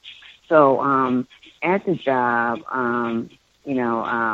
I told, I've had to tell based on what I do. I told like one of the young, individuals that, they can't have their feet on the furniture.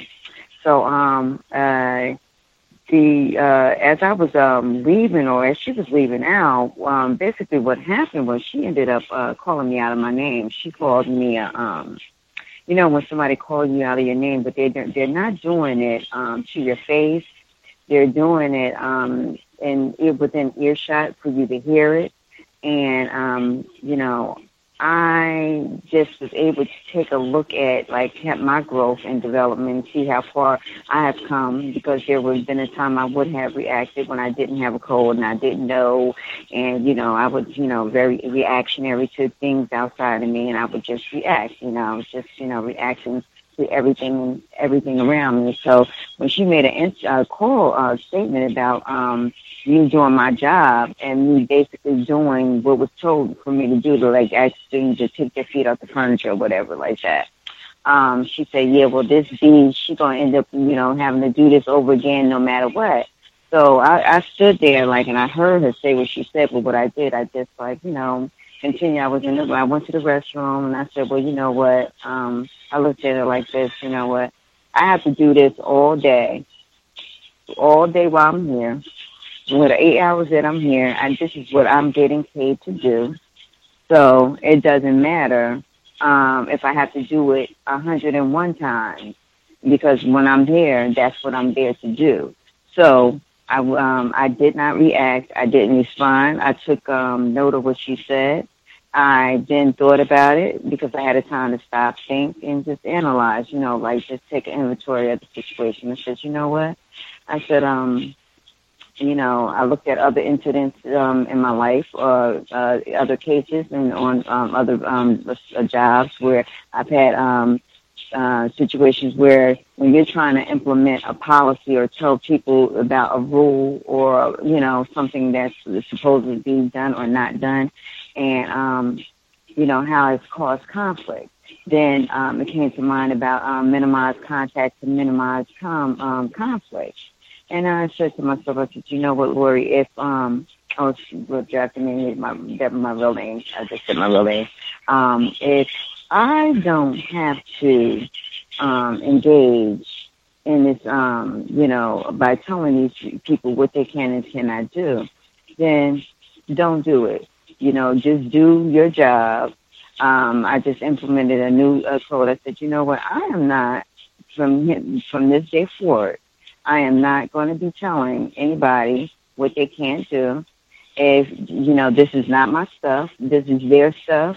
If they want to, put their feet up all over the stuff, that's their business. I'm not going to allow myself to be disturbed by it. I'm not going to allow myself to get entrapped or get caught up into any type of conflict with individuals over something that does not even belong to me. This belongs to the job. So the next day when I went to work and I saw the same thing happening, I didn't say anything. I just, continued to do my job as usual, did what I needed to do, and just didn't say anything at all, because I'm just looking at how you can get caught up into trying to enforce certain rules, and then you end up getting into conflict with victims. Because these are the people that I'm dealing with. You're ending up getting into a conflict with the victims over something that doesn't even belong to you, over things that, this is all of the job stuff. Like you said, none of the desk is not mine. Nothing at that place is mine. So I should not allow myself to be so attached to anything where it's going to get me, put me in a position to be in conflict with anyone.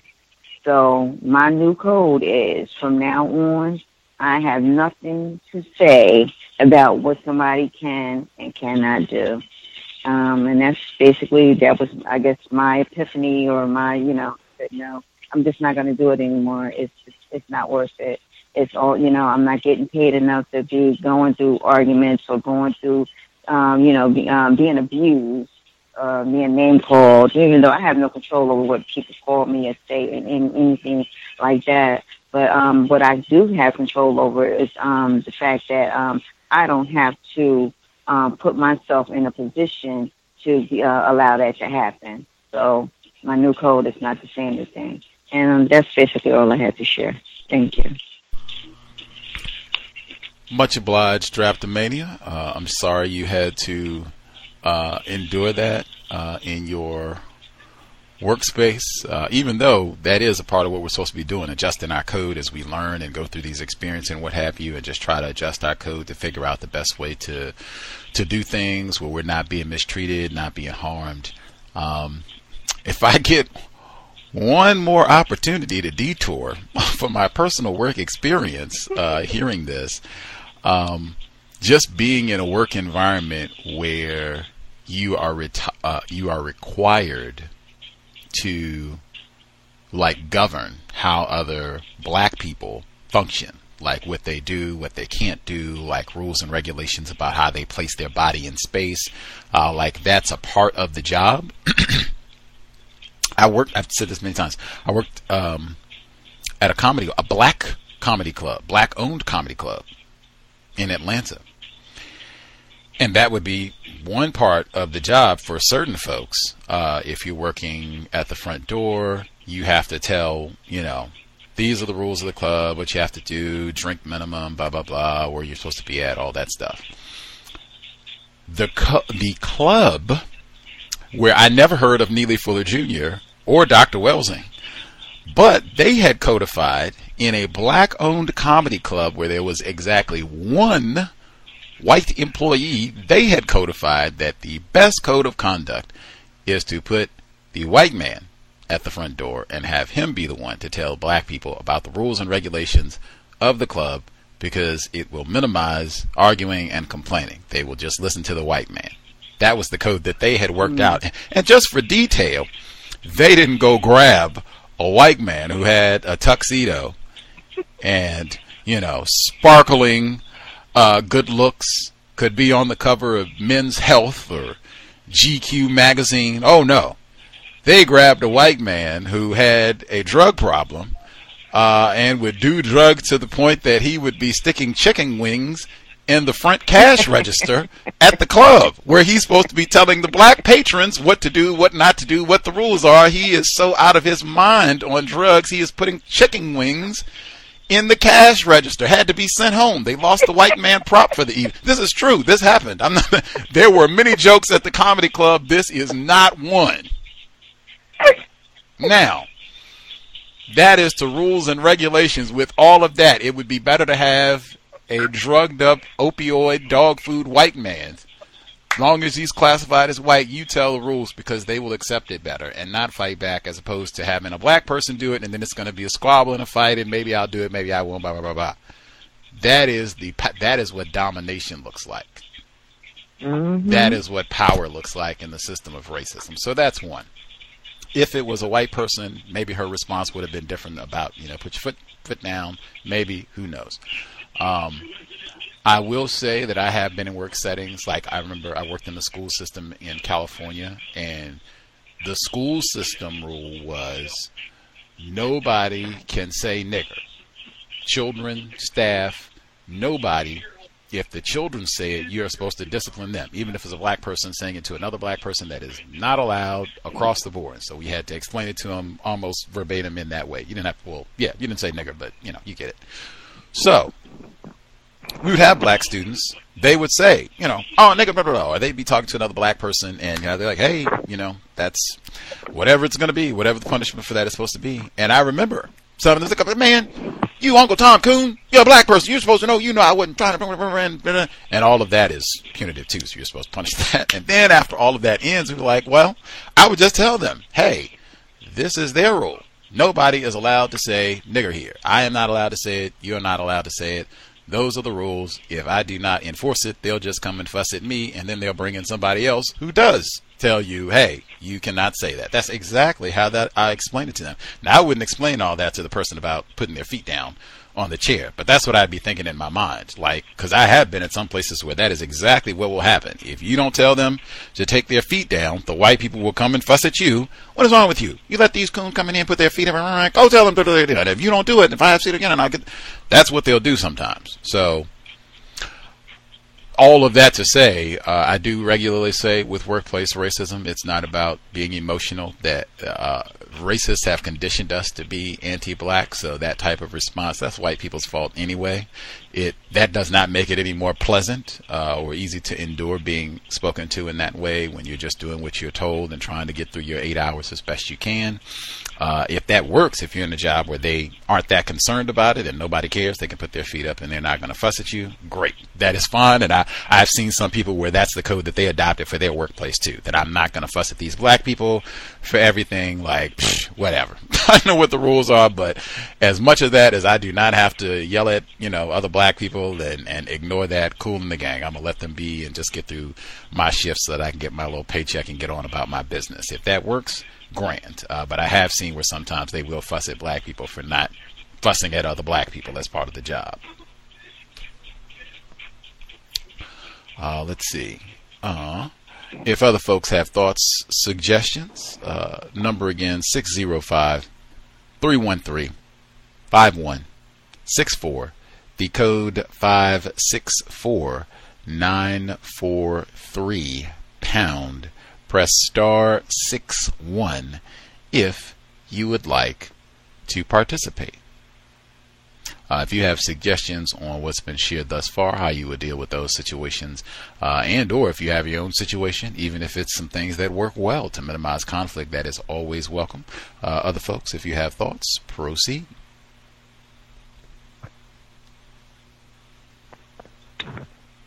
Can I be heard again? Retired firefighter? Yes, sir. That is one of the primary reasons on why the retired firefighter never even took a promotional exam, let alone talking about taking one to the level that I can get promoted. It wasn't worth the extra money for me to be responsible for other people. When I started driving the truck, that's a different story. If somebody is doing something that would endanger the safety of myself or the others on the truck, that's a different situation, and I would approach that person directly. And if I didn't get a favorable response, I would go to others, and I would let that person know, as far as that concerned. But as far as on a promotional exam and you become a lieutenant or a captain or a chief, now you are responsible for basically writing people up who are determined they're going to be coming to work late, coming to work with their uniform look like it just pulled out the garbage can or something like that and showed up to work, or drunk, or high, on duty, that sort of thing, and I didn't want to go through all of that. I don't condemn anybody else for doing it if they want to do it, but with me, it wasn't worth the extra money. They didn't pay me enough money to go through that. I wouldn't have whatever would be the extra salary. It wouldn't compensate for the stress that would be on me. I put it that way. So that's one of the main reasons. But as far as that couch is concerned, they can tear it down. All I care. I can care less. As far as that concerned, and a fire station has furniture just like a house, and as far as that concerned. But That would be my attitude towards it. That's it. Much obliged. Like I said, because I see the validity. Absolutely. Like, whatever. You can burn the couch as far as I'm concerned. It's not mine and whatever. I'm not going to be here to fuss at black people. And like I said, I have seen those settings with, you're going to let them burn the couch up? Well, we will get in someone responsible who will value our property and take care of the couch and make sure that people, like, I've seen both of those. So just kind of have to figure out, which type of setting you're in and what you are comfortable doing. Just figure out a code as exactly as Draftomania said, figuring out a code that will work for you, because that was what she said. Retired firefighter? Right. But like I said, if that person is doing something that would endanger myself, or in my situation, other members of the crew, that we work together, that's a different story. I would approach that person directly and ask them to cease and desist. And if they continue, and I would say, if you continue to do it, then I would take it to someone else. I would let them know that, and I wouldn't care on what their response is, because on the job that I was on, people can get killed, by somebody doing something incorrect, that sort of thing. So, and everybody knows that. Everybody understood that. Not necessarily means that everybody cared, but everybody understood that, that concept on a job like that, as far as from my experience are concerned. And I didn't have any problems from that particular point. I put it that way. I talked to a younger coworker. I had a relationship with him in response to, and he's young. He was young enough to be my offspring, and like I said, I had a relationship with him off duty, and he was coming to work with like his uniform. He pulled it out of the dirty clothes hamper. That sort of thing, and it's had a conversation where, you kind of like got to, do a little bit better for yourself. You're going to start having some problems if you continue to go in the direction that you're going. And I'm just having this conversation with you, from the standpoint to whereas to head off on what can be coming to you in the future. And it must have been some sort of effect on him, because he responded favorably by improving on that particular subject matter, and also coming to work on time. Yeah. So, it can work out sometimes.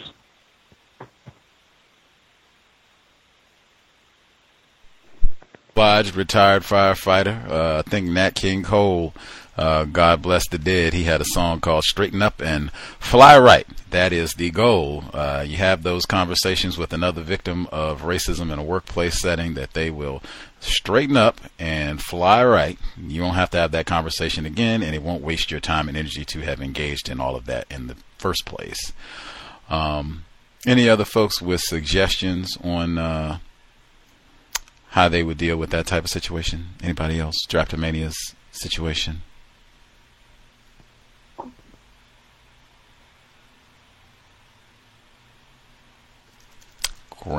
Grand. Let's see.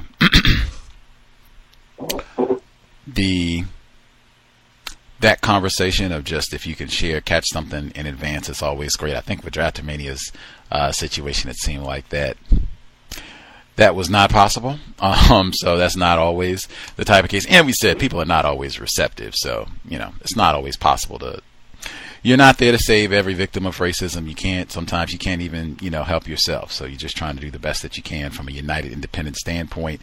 If it's possible, if the rapport is there, you can say something that can have that sort of effect. Grand. not always going to be the case. You just have to judge as best you can. Let's see. Give out the number again, 605-313-5164. The code 564943 pound. Press star 61 if you would like to participate. I will get in one of our other emails from a listener, B in Toronto. She wrote up a report just about different tactics that were being used against her in the workplace. Loneliness, that was what was said, the black teachers, loneliness. I said, well, they will isolate you, ostracize. That is the word she uses. She says social ostracism tactics I've experienced were a combination of verbal and nonverbal body language used to convey to others to not associate with me when I was at work. They include the following.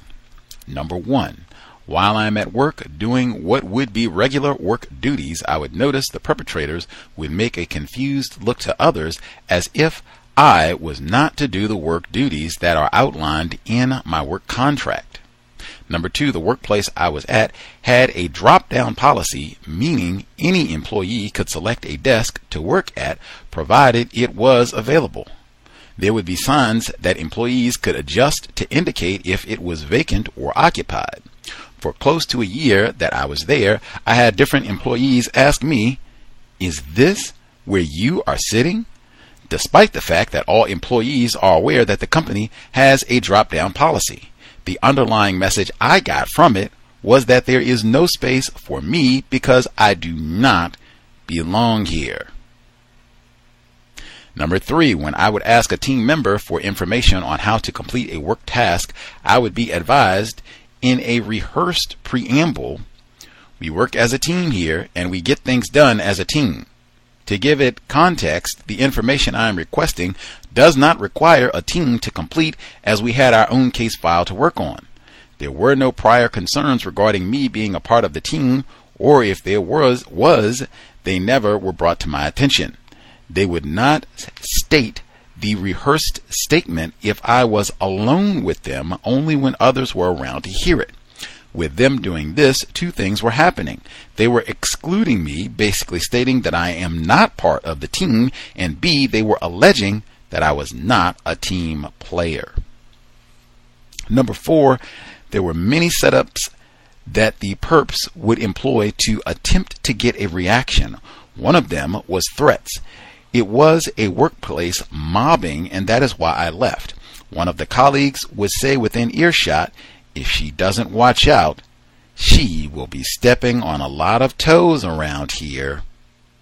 The threat was they would be sabotaging my professional relationships in the workplace, to which they did. As it was dropped down, I would move to another spot in the office. The perps and their supporters would literally stalk me around the office. Not all at once, but 1 or 2, sometimes 3, would make the rounds to see where I was sitting. Soon as they found out where I was sitting, then the negative remarks would be in earshot. At times they would ask each other, "Is she listening?"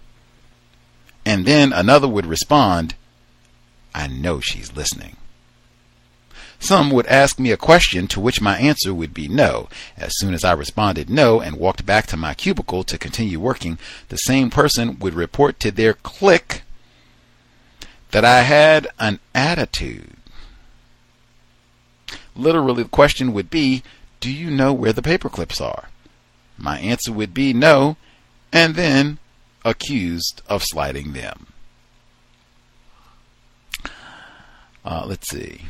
Last one, number 5, I would receive stares, more like glares.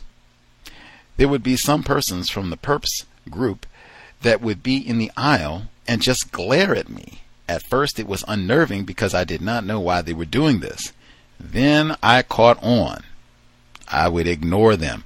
That is frequently what I suggest planned ignoring, they call this, where you recognize like, oh, they're just doing this to get a response and nonsense. Go about your business. And I would log that workplace journal. But I would just go about your business once you recognize that they're doing these type of things, planned ignoring, because sometimes they're coming and making these statements in earshot or just kind of loitering in the area near where you work at. And, you know, making the comments or just looking sometimes. All of that is done to get a response. Not respond. I would have mirrors up. We talked about that too. Mirrors at your cubicle. That way people are not jumping out and staring you and that sort of thing, where you can have a little bit more periphery vision, be a little bit more aware of your surroundings. But yeah, I wouldn't waste any time, you know, getting in stare downs and that sort of thing. If anything, I would acknowledge them when they're doing their glare downs. Evening, Margaret. Everything okay? You need anything? Oh, okay, just checking in. And I go right and be as pleasant as I just sounded. Okay, and just check. Go back to work. No problem. Boop, boop, boop. Getting work done. Getting work done. I will stop there. But these are common tactics. I suspect others who are listening in have experienced these types of conducts, behaviors on the job. Sounds like there's probably some unjust networking here as well, so that they can coordinate these activities. She had said they had like a rehearsed preamble, their little spiel that they would have together to say to her about why they couldn't give her constructive information. Just be part of the team, okay? Man, what's wrong with you? Unjust networking, probably. Number again, 605-313-5164. The code 564-943 pound. Press star 61 if you would like to participate. Email untiljustice@gmail.com. Drop a line if you have thoughts you'd like to share. We can read them on the air. Others who dialed in, if you have a hand up, proceed.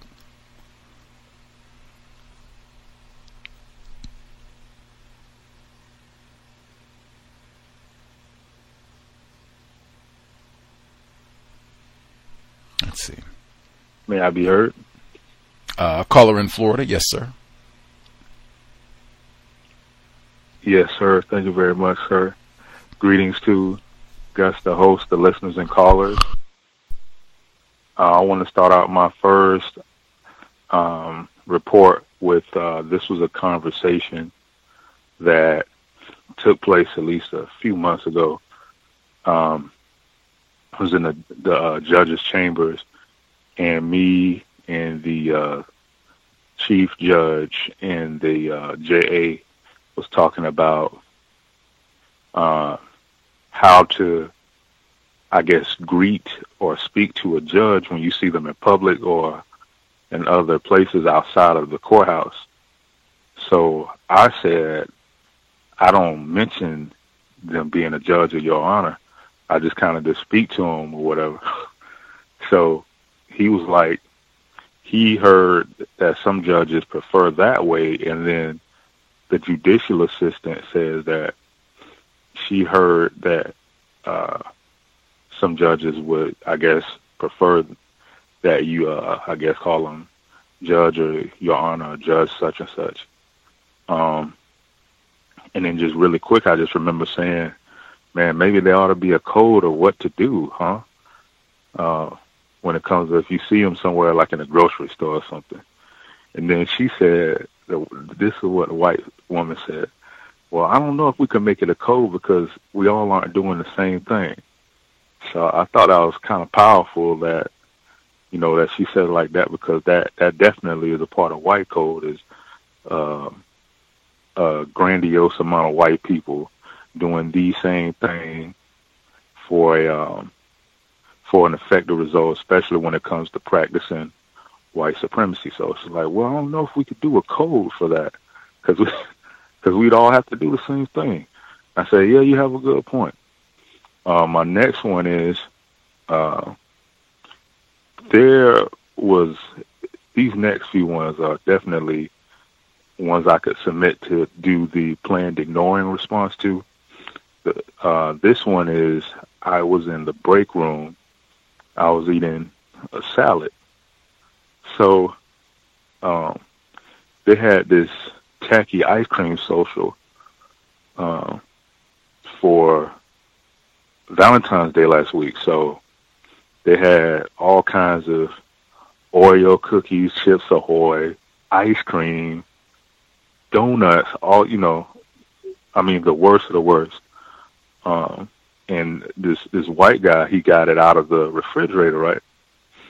And this older white woman got up, and I guess they were talking about food. And first the guy said, oh yeah, you know, I do like pizza. And she says, oh, you do? And says even more, I really like ice cream. Okay. And he says, yeah, I do like ice cream. I'm an ice cream slut. And he says, also, I'm an ice cream hoochie mama. All right. So I'm thinking, now, I've never heard that kind of term ever. So, you know, what comparison are you applying this with, this term hoochie mama with ice cream? So nobody said anything, and they just kept on talking with each other, and they walked out of the break room. So I definitely documented that down. My next one is, I was sitting at the desk, and I was on the phone with the customer, and a Click member, I think one of the top Click members, one of the highest tier ones, all right, like the one that everybody acknowledges. This white woman, she comes in and she says, oh, well, it smells nice over here. Okay. And she walks past the black female coworker that I have, and she comes toward me, and she walks out of the door, and she says, oh, I know it has to be you because boys stink. I was on the phone, and as she was exiting the area, and the black female said, well, what is it you said again? And she said, I was just saying that I noticed that I guess it smells good over here. It must be you that smells good because boys stink. Boys stink. Okay, so I guess he didn't hear me because he's on the phone. So see, that's it again. Trying to get a response out of me. So that was another one I had to jot down. And that was this next one was reported to me by another conversation of workplace racism earlier this week, where in the traffic department, a white woman said that she doesn't like the use of the N-word, or she doesn't like the N-word. So the black staff member at the front counter, she's like, what is it? What did you just say? Oh, you know, I don't like the M word, like M. And she switched it from N to M. Now, that's not the same thing. She says, oh, you know, I don't like the M word for moist, M-O-I-S-T. That is such strong codification. And, you know, we both agreed on that. And she said this so loud, like, can you please say it again? I said I didn't like the M word for moist. So I think she said N for nigga. So this person got up from the seat at the front counter, and I guess she went to the bathroom, and the other black female asked her, is that what she said, the N word? And she said, yeah, but she claimed that she said the M word. So, and this is a person who also has a history, and she said her own daughter was saying the word nigga at school or something like that. So she still obviously racist suspect, and I think she's lying. My next one is, there was a white person that came in, and he was doing some very sexual flirting with the black female that took his passport picture. And the guy was like, oh, you know, so what do I have to do? You know, do I go over here to take my picture? And she's like, yeah, just sit on the stool. And he was like, well, do I got to, take my shirt off or something? Do I have to take my shirt off? And she was like, no, you ain't got to do that. And he says, well, do you want me to flex? Like, no, don't do that, or you're going to rip your shirt. I guess so-called going along with it. So when the picture is taken, he says, what did he say? He said, are you going to buy me lunch? And she was like, no, I'm not going to buy you lunch. We don't get paid enough for that or something. And he was like, well, how much does this cost? Is this picture about $30? And she was saying, well, we don't get any of that money anyways. So if I come before 11 o'clock, are you going to buy me lunch? And she's like, no, I can't do that.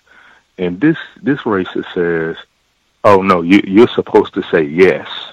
You are supposed to say yes. That's what he said.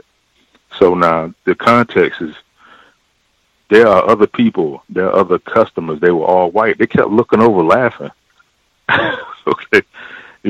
And now, and this, you was just talking about the Me Too situation, and we're in the Me Too era.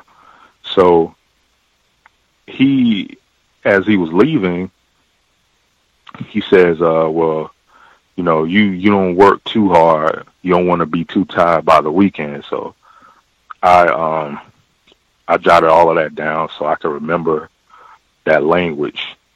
And, nothing else was said about that, and I had one more. There was a joke that was shared with me, and it seemed like all of these jokes start with somebody going into a bar. So this non-white, non-black female, I guess was included in one of these emails because there's been a big issue with the unjust networking and the emails that they're sending mainly to Click. So she said the joke started out with, okay, so a sandwich walks into a bar. And I said, okay. And she tries to do the punchline, and she couldn't do it. She failed to do the punchline. So I said, where did you get that joke? Because if y'all remember, it was a joke she shared about the white horse falling into the mud. I don't know if anyone remembers that, but she said that I got the joke from the girls, and I thought the Click. So about maybe an hour later, about maybe 2 o'clock today, she sent an email, and it had the image with the joke on it. So the joke was, a sandwich walks into a bar, and the bartender says, sorry, we don't serve food here. So that's the punch, basically. So I'm thinking that's one of the I guess the forms that's somewhat that people wouldn't think is too inappropriate. It's just a play on words, like a double entendre, triple entendre, or whatever. But usually that starts to go to something racist. Somebody walks into a bar. So she forwarded me the email, right? And it had 3 names, a Click, 3 females in the Click, and they included her in it. So I know they're sending these kind of emails on or have been for the last couple of years. So there's been a big to-do about that. And I'm going to be definitely paying attention to what comes out about that, because I definitely highly suspect there's some racist content that they definitely don't want me to find out about, because it's, man, my goodness. But that's all I have to share right now. Thanks for allowing me to speak. Much obliged. Caller in Florida. We'll move slightly north and catch non-Clemson grad next. Always a treat at the courthouse. Wow, let's see.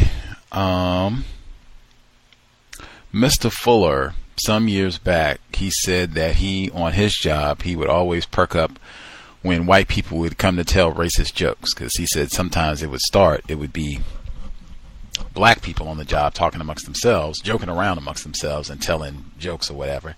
And he said a white person would be there and they're laughing along with it, blah, blah, blah. And then they say, hey, I'm gonna jump in. I'm gonna have some of the colored fun.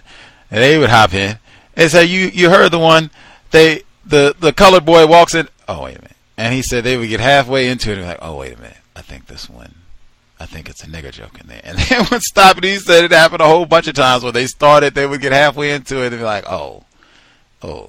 And he said, like, if you heard like the first half, it would be enough that you would know, like, oh yeah, this is supposed to be a nigger joke. Like, he's accustomed to being around other racists and being able to have a good laugh.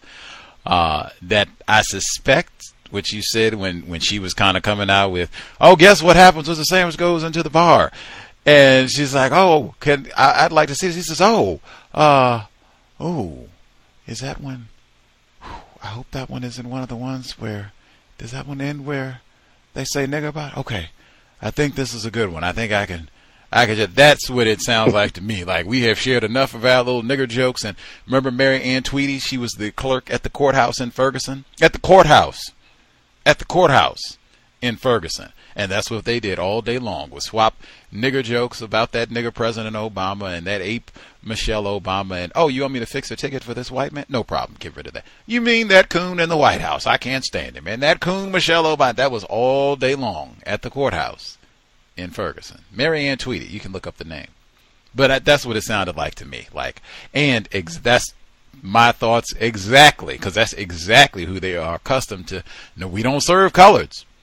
We don't serve coons. That's exactly what the framework of it would be. It just have, oh, it's a sandwich this time. He.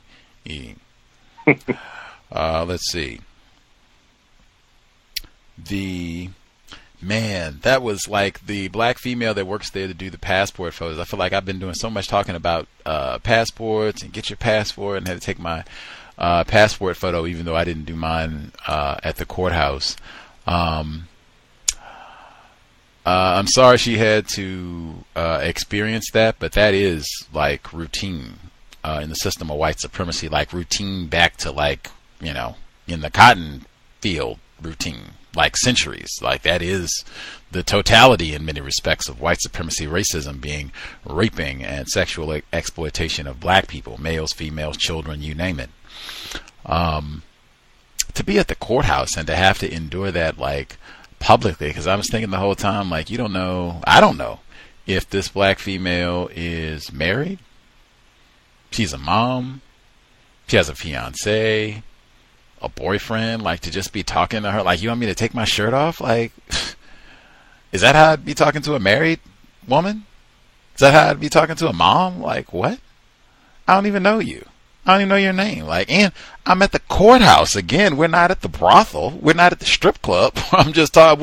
I'm trying to get a passport. I thought this was serious information. Like, I was not flirting and talking slick at the passport window. Like, I told you, they had just frisked me and went through they searched my bag and everything else. Like, it was a serious matter. Like, it was not time for joking around and let me flirt and, you know, all this. Aren't you supposed to go out? And just all of it. Like, do you want to go out? Again, I don't know if am I talking to somebody's wife? Am I talking to somebody's fiance? You're supposed to say yes, and this is something to snicker about. Again, now, I say this on a regular basis now. If you can imagine, this was a little white woman. It could even be a tubby white woman working behind the desk. And this is a black male. Let it be Kobe Bryant, Morgan Freeman, Bill Cosby. You want me to take my shirt off? Hey, don't work too hard. We're supposed to go out this weekend, right? What do you mean, no? You're supposed to say yes. At the courthouse? They got the sergeant. He threatened to shank you, and you work there. This happens at the courthouse, and we just sit around and joke like that's just... That is the system of white supremacy, where it is nearly impossible for someone to get the death penalty for raping a black female. even to get charged for raping a black female. That is exactly why, for that sort of thing to happen publicly. Incidentally, I would say, and again, that's why we talk about the importance of having a code around sexual misconduct in the workplace, because it's so common, it's likely to happen. Already be going through in your mind, somebody comes in a workplace setting and they do this type of thing, they're flirting, can we go out on a date? Already have that's one. Walter Beach III, cut it at the knees. And I mean, if you work at the courthouse, the passport office, oh, you can be ruthless. Sir, do you want this passport? Question lane. Sir, do you want this passport? All right, then. Let's get back to business. And I wouldn't say anything else. I'm not going to hear this for 30 seconds. You're going to talk to me the same way like you were talking to a white woman who was here, with some respect and some professionalism. We're getting the pass. Again, we're not at the bar. Already be running that through in your mind, because it's likely to happen. Somebody asks you out for a date. You can do that for a non-white person, white person, whatever, who asks you out on a date or any of the flirting, anything like that. Cut that at the knees. Cut that at the knees. Because exactly what he just said, it just continues and continues and continues. If that's somebody that you work with, they don't just have that one interaction. They'll have another shot tomorrow and another shot on Monday and another shot on. You got to cut that at the knees immediately and write that down. Workplace rate. And that's supposed to be in policy and procedure too. In fact, I would even ask.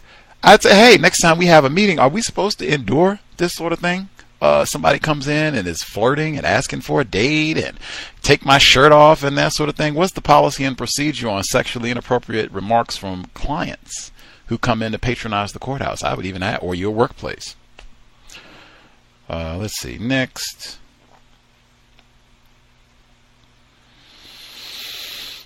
The ice cream social. I just was talking to a victim of racism today about those work environments where they will just dump food on you. Man, they will Chick-fil-A and Kentucky Fried Chicken and Baskin Robbins and you name it. Fajitas and tacos and fried chicken. They will pile it. Donuts, that's a big one.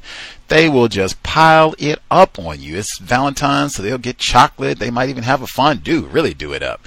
I would have a code. I am here to work. I am not here for snacking, hanging out, grazing, call it, with coworkers. That's not why I'm here. I don't care what they're having. Pizza party time, ice cream social time, whatever. They might even find out that you're vegan and have vegan snack time. I'm cool. I'm not here for eating and fraternizing. This is not 6th grade where we go hang out with excitement in the cafeteria. And what did your mom put in your... What? Am I 12? Come on. And eating correctly. I'm just trying to drink. I can't even get through the day without them sabotaging my water. Much less now we got to go in and frolic to eat bad food. Nah, get that under control.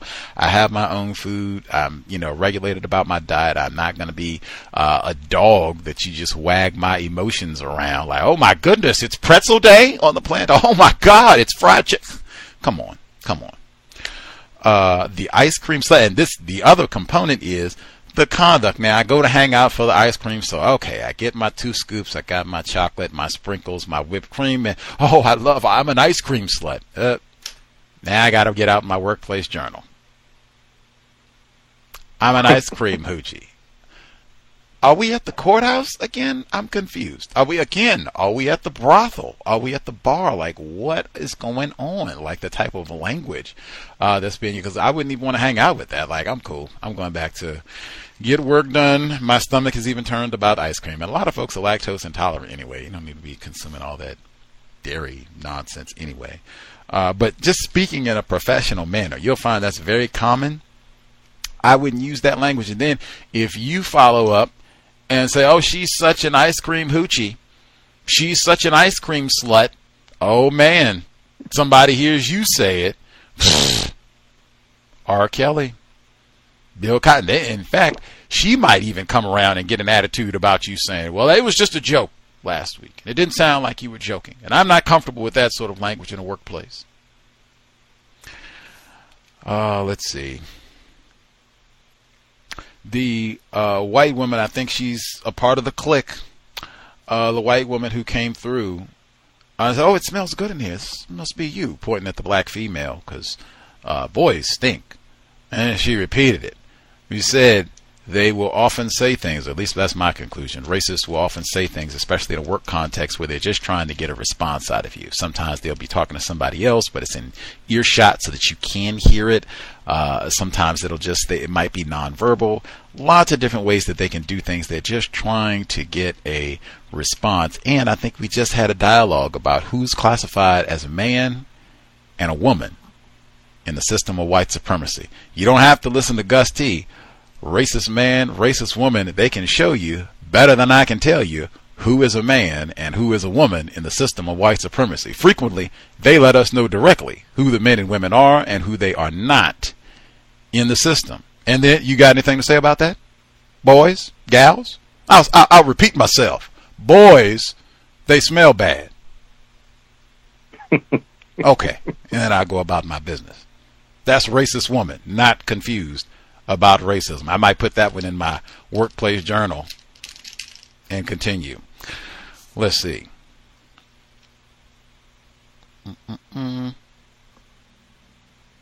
Oh, and the N-word thing, that's so slick. White women slick on the job. She comes by and said it twice. Boys smell bad. And then the other one, man, that N-word in the workplace. And then you come, what did you say? Oh, I said the M-word. I don't like using the M-word. See, moist in the workplace. Moist, M-O-I-S-T, moist, M-word. The slickness in the workplace. Now I say, I call in Florida here at the courthouse, he has white women who have admitted, hey, I run experiments on you niggers to see how you respond to things. This could have been an experiment. Now I'm going to just test this because he said he had the white woman who came in and she just made, I hate how in Huckleberry Finn they just got nigger splashed on. I just hate it. How do you write a book and just nigger this, nigger that, nigger Jim, nigger that, nigger this? I just hate it. What? Are we in the lie? I thought we were at the courthouse. I just came to get my marriage license. What are we doing talking about an evaluation of Huckleberry Finn? And I said, they will do things like that just to get a response out of you. Are you going to launch into a tirade about Huckleberry Finn? What do you have to say about the N-word, and particularly anything like that where they're just randomly bringing up an excuse so that they can say nigger in the workplace? I don't have anything to say at all. And then on this one, oh yeah, the N-word, yes. I just... Oh, M-word, yes. M-word, moist, yes. That's that. And then she said, yes, taking notes. See, niggers thought they were going to be slick over here and try and catch me. Got that. And they unjust networking where he's infamous in the workplace. Like we got him thinking he's going to go up and report me for saying something. Put that one down. Could just be an experiment. So they are super crafty in the workplace. Just be mindful of little things like that. Super slick. That is not an accident. That is not a coincidence. That is white people practicing racism. M-word, indeed. Much obliged. Caller at the courthouse in Florida. Let's see. Non-Clemson grad. If you have commentary, you should be with us as well. Can I be heard? Yes, sir. Can I be heard? Cool. Hope everyone is having a good day, relatively speaking. First, I will start with this. Right as I pulled up my computer on Facebook, I found an interesting article from Freedom Project Media that came out February 10th of this year called California Wants to Exempt LGBT Child Rapists from Sex Offenders Registry. I will move on from there. All right, so about, I think a month ago, me, my wife, and a couple of friends went out to go bowling. And while bowling, we had our own lane, and there was a white couple from across from us, and the white couple, of course, was drinking. Eventually,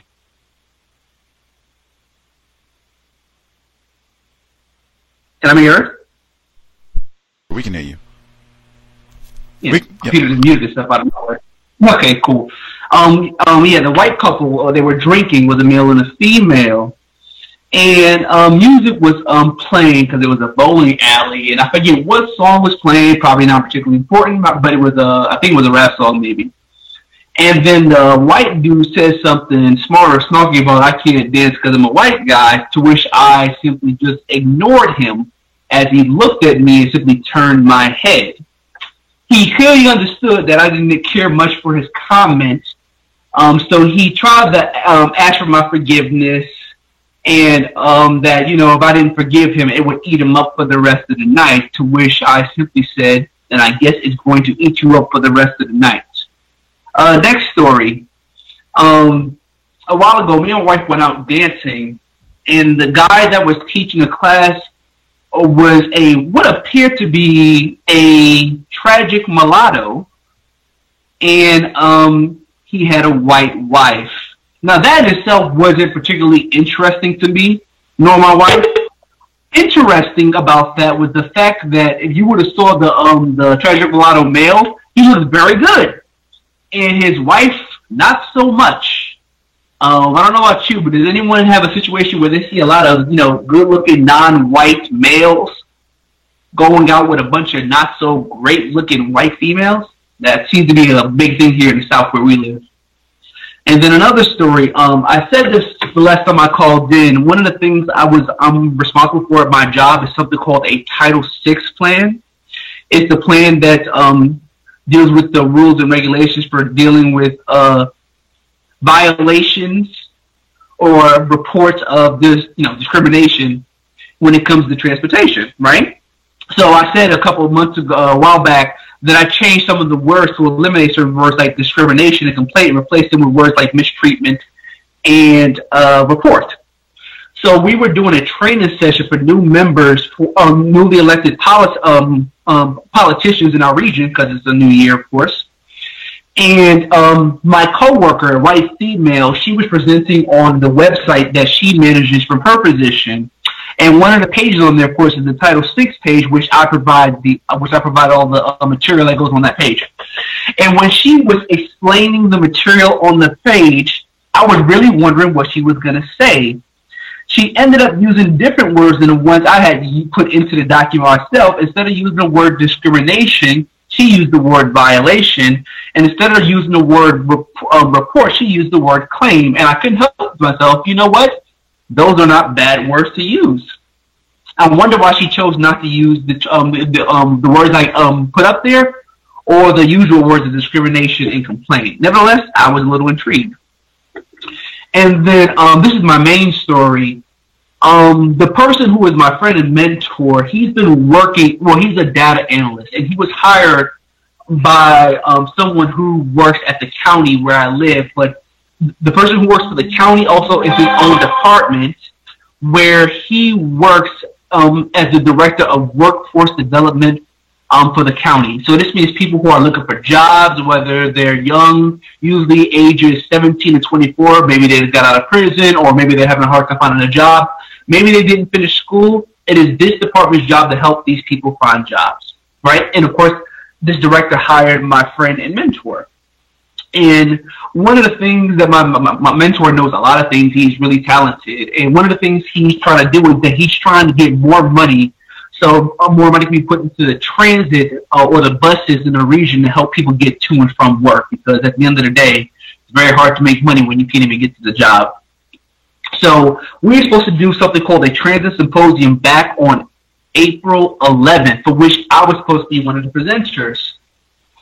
And unfortunately, the timing of it wasn't very well planned out. But besides that, one of the things that happened is that this newly hired white male, who is new to his position, who's only been there for about maybe 4 months, when he got into a room with my friend and mentor, and the person that hired him, the executive director, and a third black male from one of the businesses in the region, he was the only white male in the room, and he found out about this transit symposium event. He was completely spooked by the event. So much so that after the meeting, less than 20 minutes, he put together a whole email, not only emailing my immediate manager, but also emailing, I'm sorry about that, turn that off, emailing my immediate manager, but also emailing the director of the local transit agency as I'm asking questions about the transit symposium. But the two particular questions that were very interesting was the fact that he asked does anyone know anything about these particular men who are trying to do this event? Now, just reading those words alone without knowing the people involved wouldn't really mean much, but I know for a fact, obviously he's referring to the black males that were in the room with him describing the event that they were trying to do to try to get more transit money for transit. And the fact that he used the word, does anyone know anything about the background, as if these people were supposed to be like some kind of criminals or something like that, using that kind of language. And it makes sense when you understand the background of this white male. He is a former public relations officer for the sheriff's department in the county where we live. He did that job for about 15 years. And then he did 6 years at one of the local hospitals and maybe one of their PR departments as well too. Yet this person is for some reason the director of something called a mobility alliance, which is supposed to be doing stuff with transportation, even though he himself has no skills or anything in transportation. Matter of fact, when he talks about his background in transportation, he merely has a story. He talked about the fact that he remembered having stories of having to go arrest kids for being truant to school, not showing up. And then when he would go get these kids or pick them up for whatever reason, he would say that he clearly saw that the issue with transportation was not that these kids were simply just avoiding school, but the fact that they had no access to transportation, whether their parents were able to take them to school or whether or not they were able to get on a bus to get to school. And that was the pinnacle of his transportation experience. Keep in mind, he's supposed to bring together people who actually have experience, people like myself who actually went to school for this stuff, and he has no experience in this realm. So after he had a little conniption about the fact that this event was supposed to happen back earlier in April, about a week ago now, he asked that the event be postponed until he can get some advice from the local transit agency. The local transit agency was fully aware of the event, but for some reason they chose not to make him aware that they knew about the event, but they decided to coalesce to him anyways, even though he had no real leg to stand on to postpone this event. So because the executive director of the workforce development was too scared about upsetting white people over this event, and that this white man was having a conniption about not being ready for the event because he's only 4 months in the position and knows nothing about transit, he decided to postpone. Now, I was upset, and so was my friend and mentor, because obviously he spent a lot of time and energy getting ready for this event, right? So now it's going to be postponed. Now, first and foremost, the event was postponed until, I think, the last week of April, so more than 2 months away. But interestingly enough, this is where the real shiestiness comes in.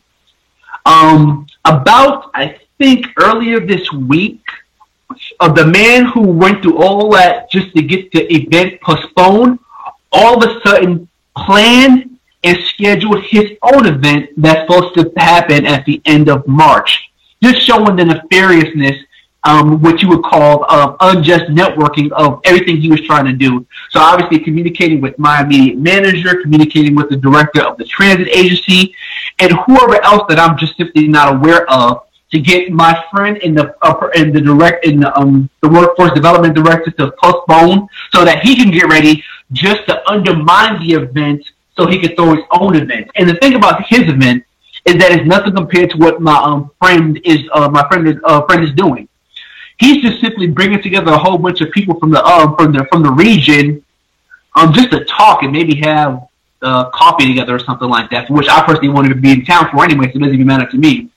My friend is talking about how because of a change in federal law allows banks to directly fund transit services in a region to improve transit services. And that event is still going to happen. And even and after it happens, I would like to believe that people like this white male who clearly has no experience in transit will clearly be revealed to be the inadequate dokes that they are at their jobs. But then again, my friend has also shown me that in this region, being adequate at your job is not a prerequisite for dismissal. If anything, you'll probably get a promotion. And with that, I will end my story. Next of white supremacy for individuals classified as white. Composite competence is not a prerequisite for a promotion. 4 more years. Wow. Quite a bit to share. In conjunction with 4 more years, in general, I don't see a lot of investment in infrastructure, especially in areas where there are a substantial number of black people. And it looks like this infrastructure might benefit black people. I don't think white people are too excited about those type of projects. And in fact, I would say they would generally staunchly oppose them anywhere you happen to be. But wow, let's see. It was so many things I had to take notes. My man, Clemson co-founder, Pitchfork Ben Tillman, is rolling over in his grave. Let's see. You and your wife at the bowling alley. I was reminded of Big Lebowski. Where the white man was hurt. I'm a white guy, I can't dance, and then for whatever reason, oh, I'm so sorry, please forgive me. Like, come on now. Doesn't get any better than tacky. And that's environments with white people and alcohol, you already know. Hence, I think that's most bowling alleys. It's very rare to find a sober bowling alley where everyone is just drinking like spring water and, maybe flavored. They're doing like dry bowling. That is very, very odd, unless like it's a 10-year-old birthday party, and most of the time they don't have birthday parties at bowling alleys. Let's see. The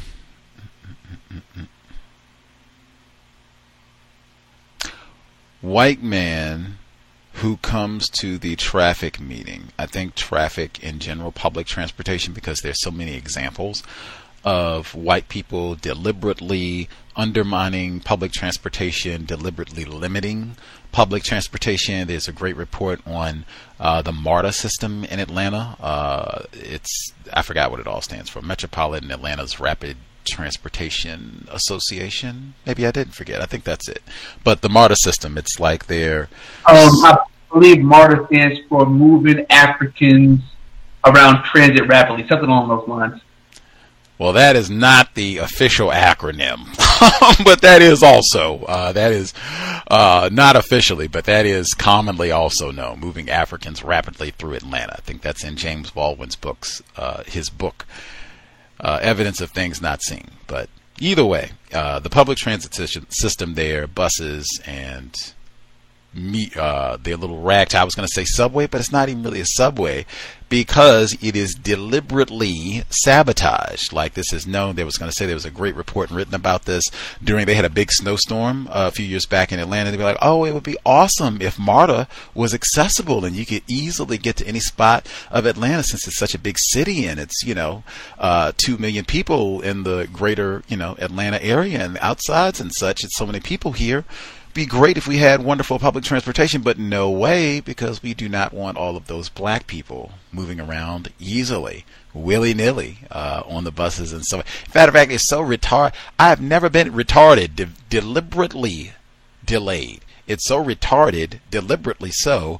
The subway doesn't even link up with the bus correctly. I lived in Atlanta, so like the subway stops running at a different time than the bus. So like I've never seen anything as goofy as for a major city, no less. Like I could understand if we were in some, country bumpkin town, but this is not just Atlanta. This is the capital of the state of Georgia. And you have this sort of ragtag white supremacy racism. So this white man comes with that same spirit. What? Who let these coons organize a meeting about who are these coons exactly? What's their background? Like, I'm reading a book. We should have the author on the program Monday about the history of McDonald's specifically and how they marketed to acquire black franchise owners in the really late 60s and mostly 70s and on. And just how racism was such a big component of that. And it is striking the similarities that it would be sometimes black people coming forward and saying, hey, this is, they're exploiting, they're just coming in and getting cheap property in black areas so they can come hawk their cheap, unhealthy food and litter all over the place and everything else, and then we don't benefit, and then they take all this money out and they don't do anything to benefit, the black people that live there. And it's say it's non-Clemson grad who speaks something like, hey, who is this fella? Where did you get him from? What's his background? Has he been a criminal? It would be this sort of same type of thing, and it frequently would work yeah, who is this fella? What's your background? What are your fingerprints? Where did you go to school? Consistent. And that's probably some unjust networking, and then it's just compounded. He uses all of that deliberate white supremacy racism. I guess you can think for yourself if that sounds like a white man who is ignorant about racism. He does all that to then sabotage and undermine. I got my own event that I'm coming up with. I'm just using that as a ploy to get this postponed because you got these unsavory niggers who, with their background that's questionable, you let them come out and organize this meeting to try and steal transportation dollars from us. Let's slow down. And then I can get my own meeting together, and hopefully we can cut them out of this affair completely and maybe squash the whole thing because we don't want niggers moving around Georgia or any place else too easily on public transportation. So, I do not think, or I would expect more of this sort of opposition for expanding transportation to help black people. That is generally not frowned upon. And I say that from the city of Seattle, where they have spectacular public transportation. They have a ferry system, they have a bus system, they have a train system, they have a monorail system, they have a light rail system, and it's all linked together. You would not catch the subway where it ends at 10 p.m. and the bus runs later, or vice versa, where they have something crazy like that where you'd be stranded in one spot. Spectacular bus system that actually does run 24 hours. Atlanta doesn't even have that 24-hour public transportation in a city where, again, you have over 2 million, unless I'm misinformed, who live in Atlanta and then the outskirts right around. It's 2 million people, and they don't even have 24-hour public transportation by design. Much obliged, non-Clemson grad. 24-hour public transportation. Make sure I get the public in. Don't even have 24-hour public transportation, which is pretty common in most big cities. New York, San Francisco, Seattle. Pretty common for them to have 24-hour transportation. Anywho, other folks, any comments they need to get in last few moments? Well, already read her email. She is with us live now. B in Toronto. Did you have commentary to share? Yes, I. Can you hear me okay, Gus? Your volume is a little low. If you could get closer to the speaker and or speak up, that would be helpful. Sure. Is this better? Yes, ma'am. Oh, perfect. Greetings to you, callers and listeners. I'm so sorry. I'm just catching on the tail end of the broadcast, being that I just finished literally from work right now. So unfortunately, I don't know what occurred prior, and based on what you've mentioned, Gus, thank you so much for reading the letter or the email that I sent. So just to give you a quick update on, or to report on what happened. So I handed in my termination letter. Well, I just to bring it back further, I last Wednesday I spoke to HR about what was happening at the plantation that I was working at, and then the HR woman, who's also non-white black woman, she presented as very supportive, and she told me if I needed to leave before my contract is up, because my contract would have finished end of March, then I do what I need to do. So I said, okay, no problem. Luckily, by Friday of that same week, I was able to get a letter, an offer of employment, and I handed in my termination. And I had asked the HR department to please keep quiet about my departing because I really just didn't want any additional issues. Of course, the white women that were there continued what they usually do, which was terrorize. And then fast forward, I got my final pay and everything else today, and I noticed that it was far more than I had usually received.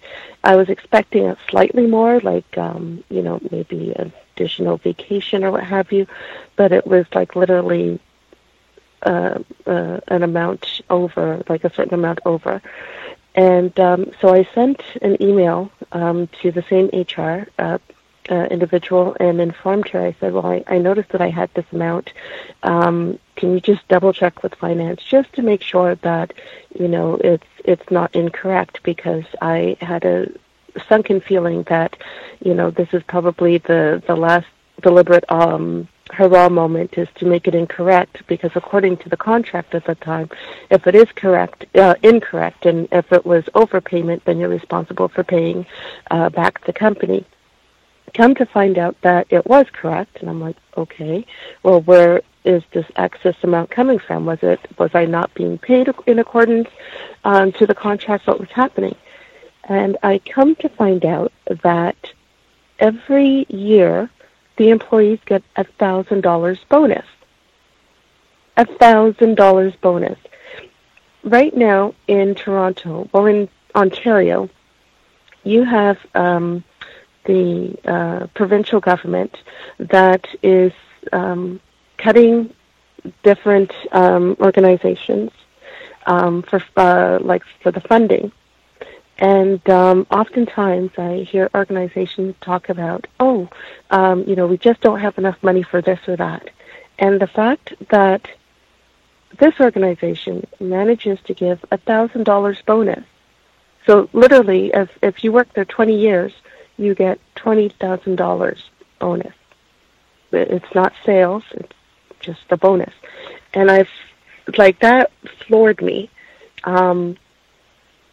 Because I'm thinking the majority is inside majority white, and it just made sense. They're going to browbeat and bully and drive out non-white people because they want all this resource, because it's designed under their society for all this resource. But it just blew my mind. $1,000 bonus. Even when I worked in the bank, employees at that time were not getting $1,000 bonus. The most that I had gotten on my sales, and they were like minor sales in the bank, was like $250. And the white women who were terrorizing me there even tried to screw that up. So I mean, it was just interesting. And then after, there's that whole piece on ostracism and how it's a cornerstone of racism and how it's degrees. And it's still a theory that I'm working on and hoping to find more information about. But I digress on that one. But yes, I just wanted to share that, and I leave the line. Thank you. If anyone is ignorant about racism, it's black people. Context of white supremacy. Say all the time in the workplace, I'm not here to talk about when we leave to go have drinks at the lingerie lounge. I'm not here to talk about is Thursday going to be ice cream day? Thursday is taco day. Next Wednesday is ice cream day? Oh, I'm not here to talk about any of that. There are things that are integral to me being an employee at this company that I don't know about. Let's talk about that. We can get to all the other stuff. The Ice Cream Tuesday, maybe we get to that later. Pizza Thursday, we get to that later. $1,000 annually just for hanging out here? Wow. That is something that, it would be nice to know that. Little kernels of information like that, left and right, that we just don't know in workplace settings. And exactly right, where white people set up these type of workplace environments where they are temporary, permanent. I got a nice cushy spot. It might even be, once you get that, it might jump. You stay with the company ever so long and it goes up to $1,500. Who knows, how long you stay here. I mean, they got all kinds of little tidbits. But yeah, where we get our little perks and bonuses and benefits. And sometimes we don't even work. We just sit around and find other niggers to intern, and we make them do all the work. Just make sure my benefits, I'm going to, get me a nigger accountant to check to make sure that that's correct. System of racism manifests in so many ways. I do think that is sparkling codification to say, wait a minute, this could be a final insult for them to come in and make some sort of error where it has me thinking, oh, hey, I got, a nice little severance package or whatever. And then, oh, wait a minute, we overpaid you. You owe us $2,000. We expect payment immediately, like for it to be that sort of thing, to go ahead and check and just confirm that this is correct amount. Sparkling codification, in my view. We've talked about that before, reviewing pay records, because a lot of times there'll be errors. Sometimes just with computers there can be errors, period. But particularly where you're in a situation where you've been assaulted, terrorized for this long, I would definitely check to verify all of the commas, decimal points are in the correct place. Every shilling is accounted for. But bravo on the bonus. That's spectacular. System of racism. It's still underpaid, but whatever. And congratulations on getting a new place of employment. I also thought that was a great tactic in telling human resources to kind of be discreet in disclosing your departure. That might even be a more standard piece of codification to adopt, so that when we leave, it's not that it's a party and celebration, but just if it can be less, where, tons of people don't know and a big to-do, grand. You can do a few handshakes on the way out, and obviously immediate supervisor will know, but you just won't minimize the tackiness. No, I don't want to party. You can keep Taco Tuesday on Tuesday. We don't need to move it around on my account. Everything is fine. And go ahead and get out of here. Thank you kindly. It's been nice. Taco Tuesday. But congrats on the new employment. I hope it's way better. No ostracism. And congrats on the bonus. That's spectacular. Yeah. Invest. Yes, save. And sorry. Sorry to interrupt, Gus. I had another thing too, because what I did was with the new job that I'm in.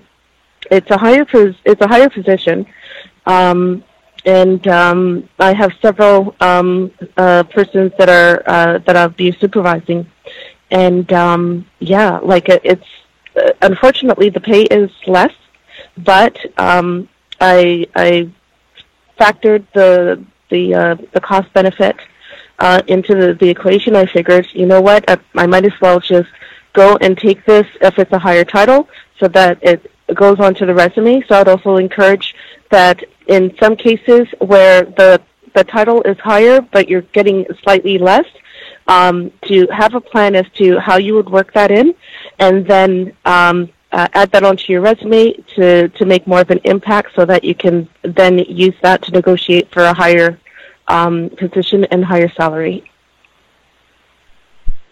Excellent recommendations, and factoring in if it's going to be a slight increase, hopefully nothing substantial, but if it's a slight decrease, in salary, factoring in the cost of, hopefully this is a healthier environment where you don't have all of the ostracism and warlike tactics that were being employed against you.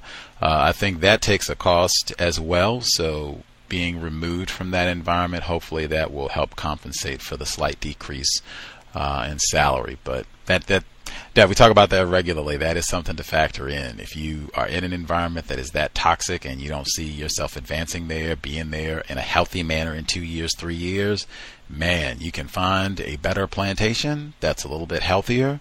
Make your coins, can be much better, and see how that impacts your health. Like, pay attention over the next month or so. If things are better there, still system of white supremacy, but if things are a little bit better, see how that impacts your overall health, well-being, and energy, being in a different environment away from all that toxicity that you've been talking to us about for so long.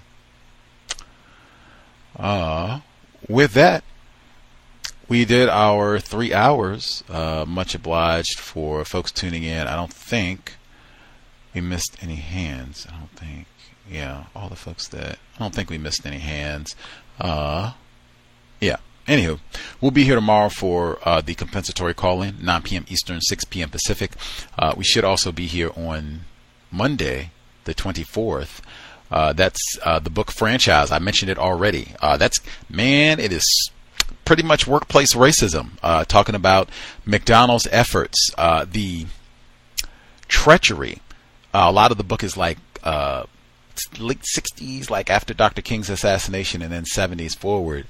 But talking about how McDonald's, they were looking to get their franchise into areas with a lot of black people where you could get cheap property, sometimes because after the so-called riots after Dr. King's assassination, you had burned out lots or cheap property. White people didn't want to have businesses there anymore, so you could get a really cheap piece of property and put your franchise there for nothing, and then boom, you got this fast food giant.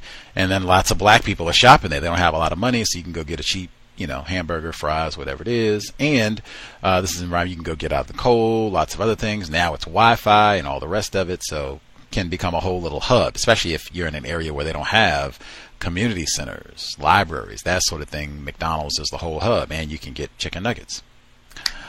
But yeah, they would try to get racial showcasing.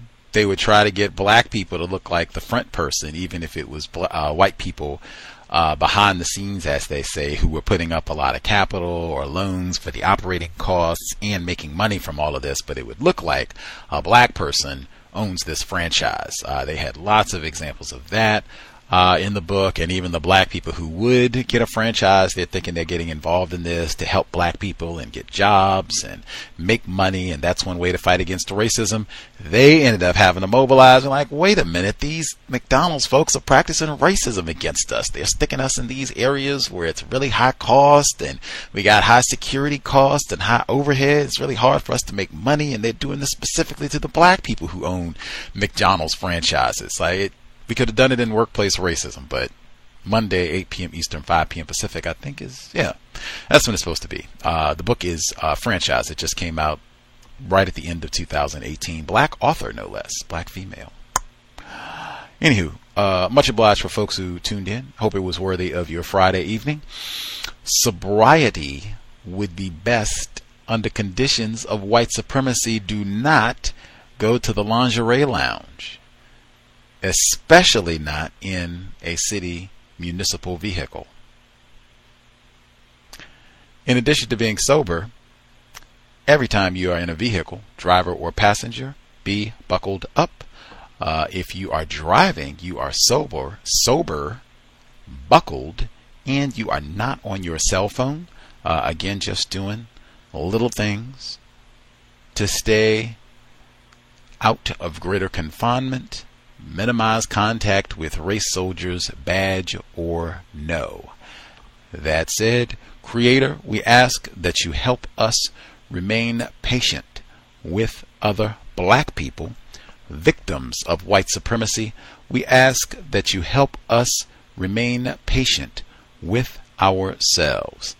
Remind us to demonstrate the highest levels of black self-respect at all times, in all places, each and every time we are in contact with another black person.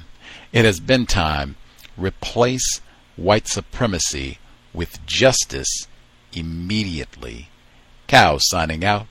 Thanks all for tuning in. Nigga, you so brainwashed. I'm a victim, brother. Problem. You're a victim. Yeah. I'm a victim of 400 years of conditioning. Shut up. The man has programmed my conditioning. Mm-hmm. Even my conditioning has been conditioned.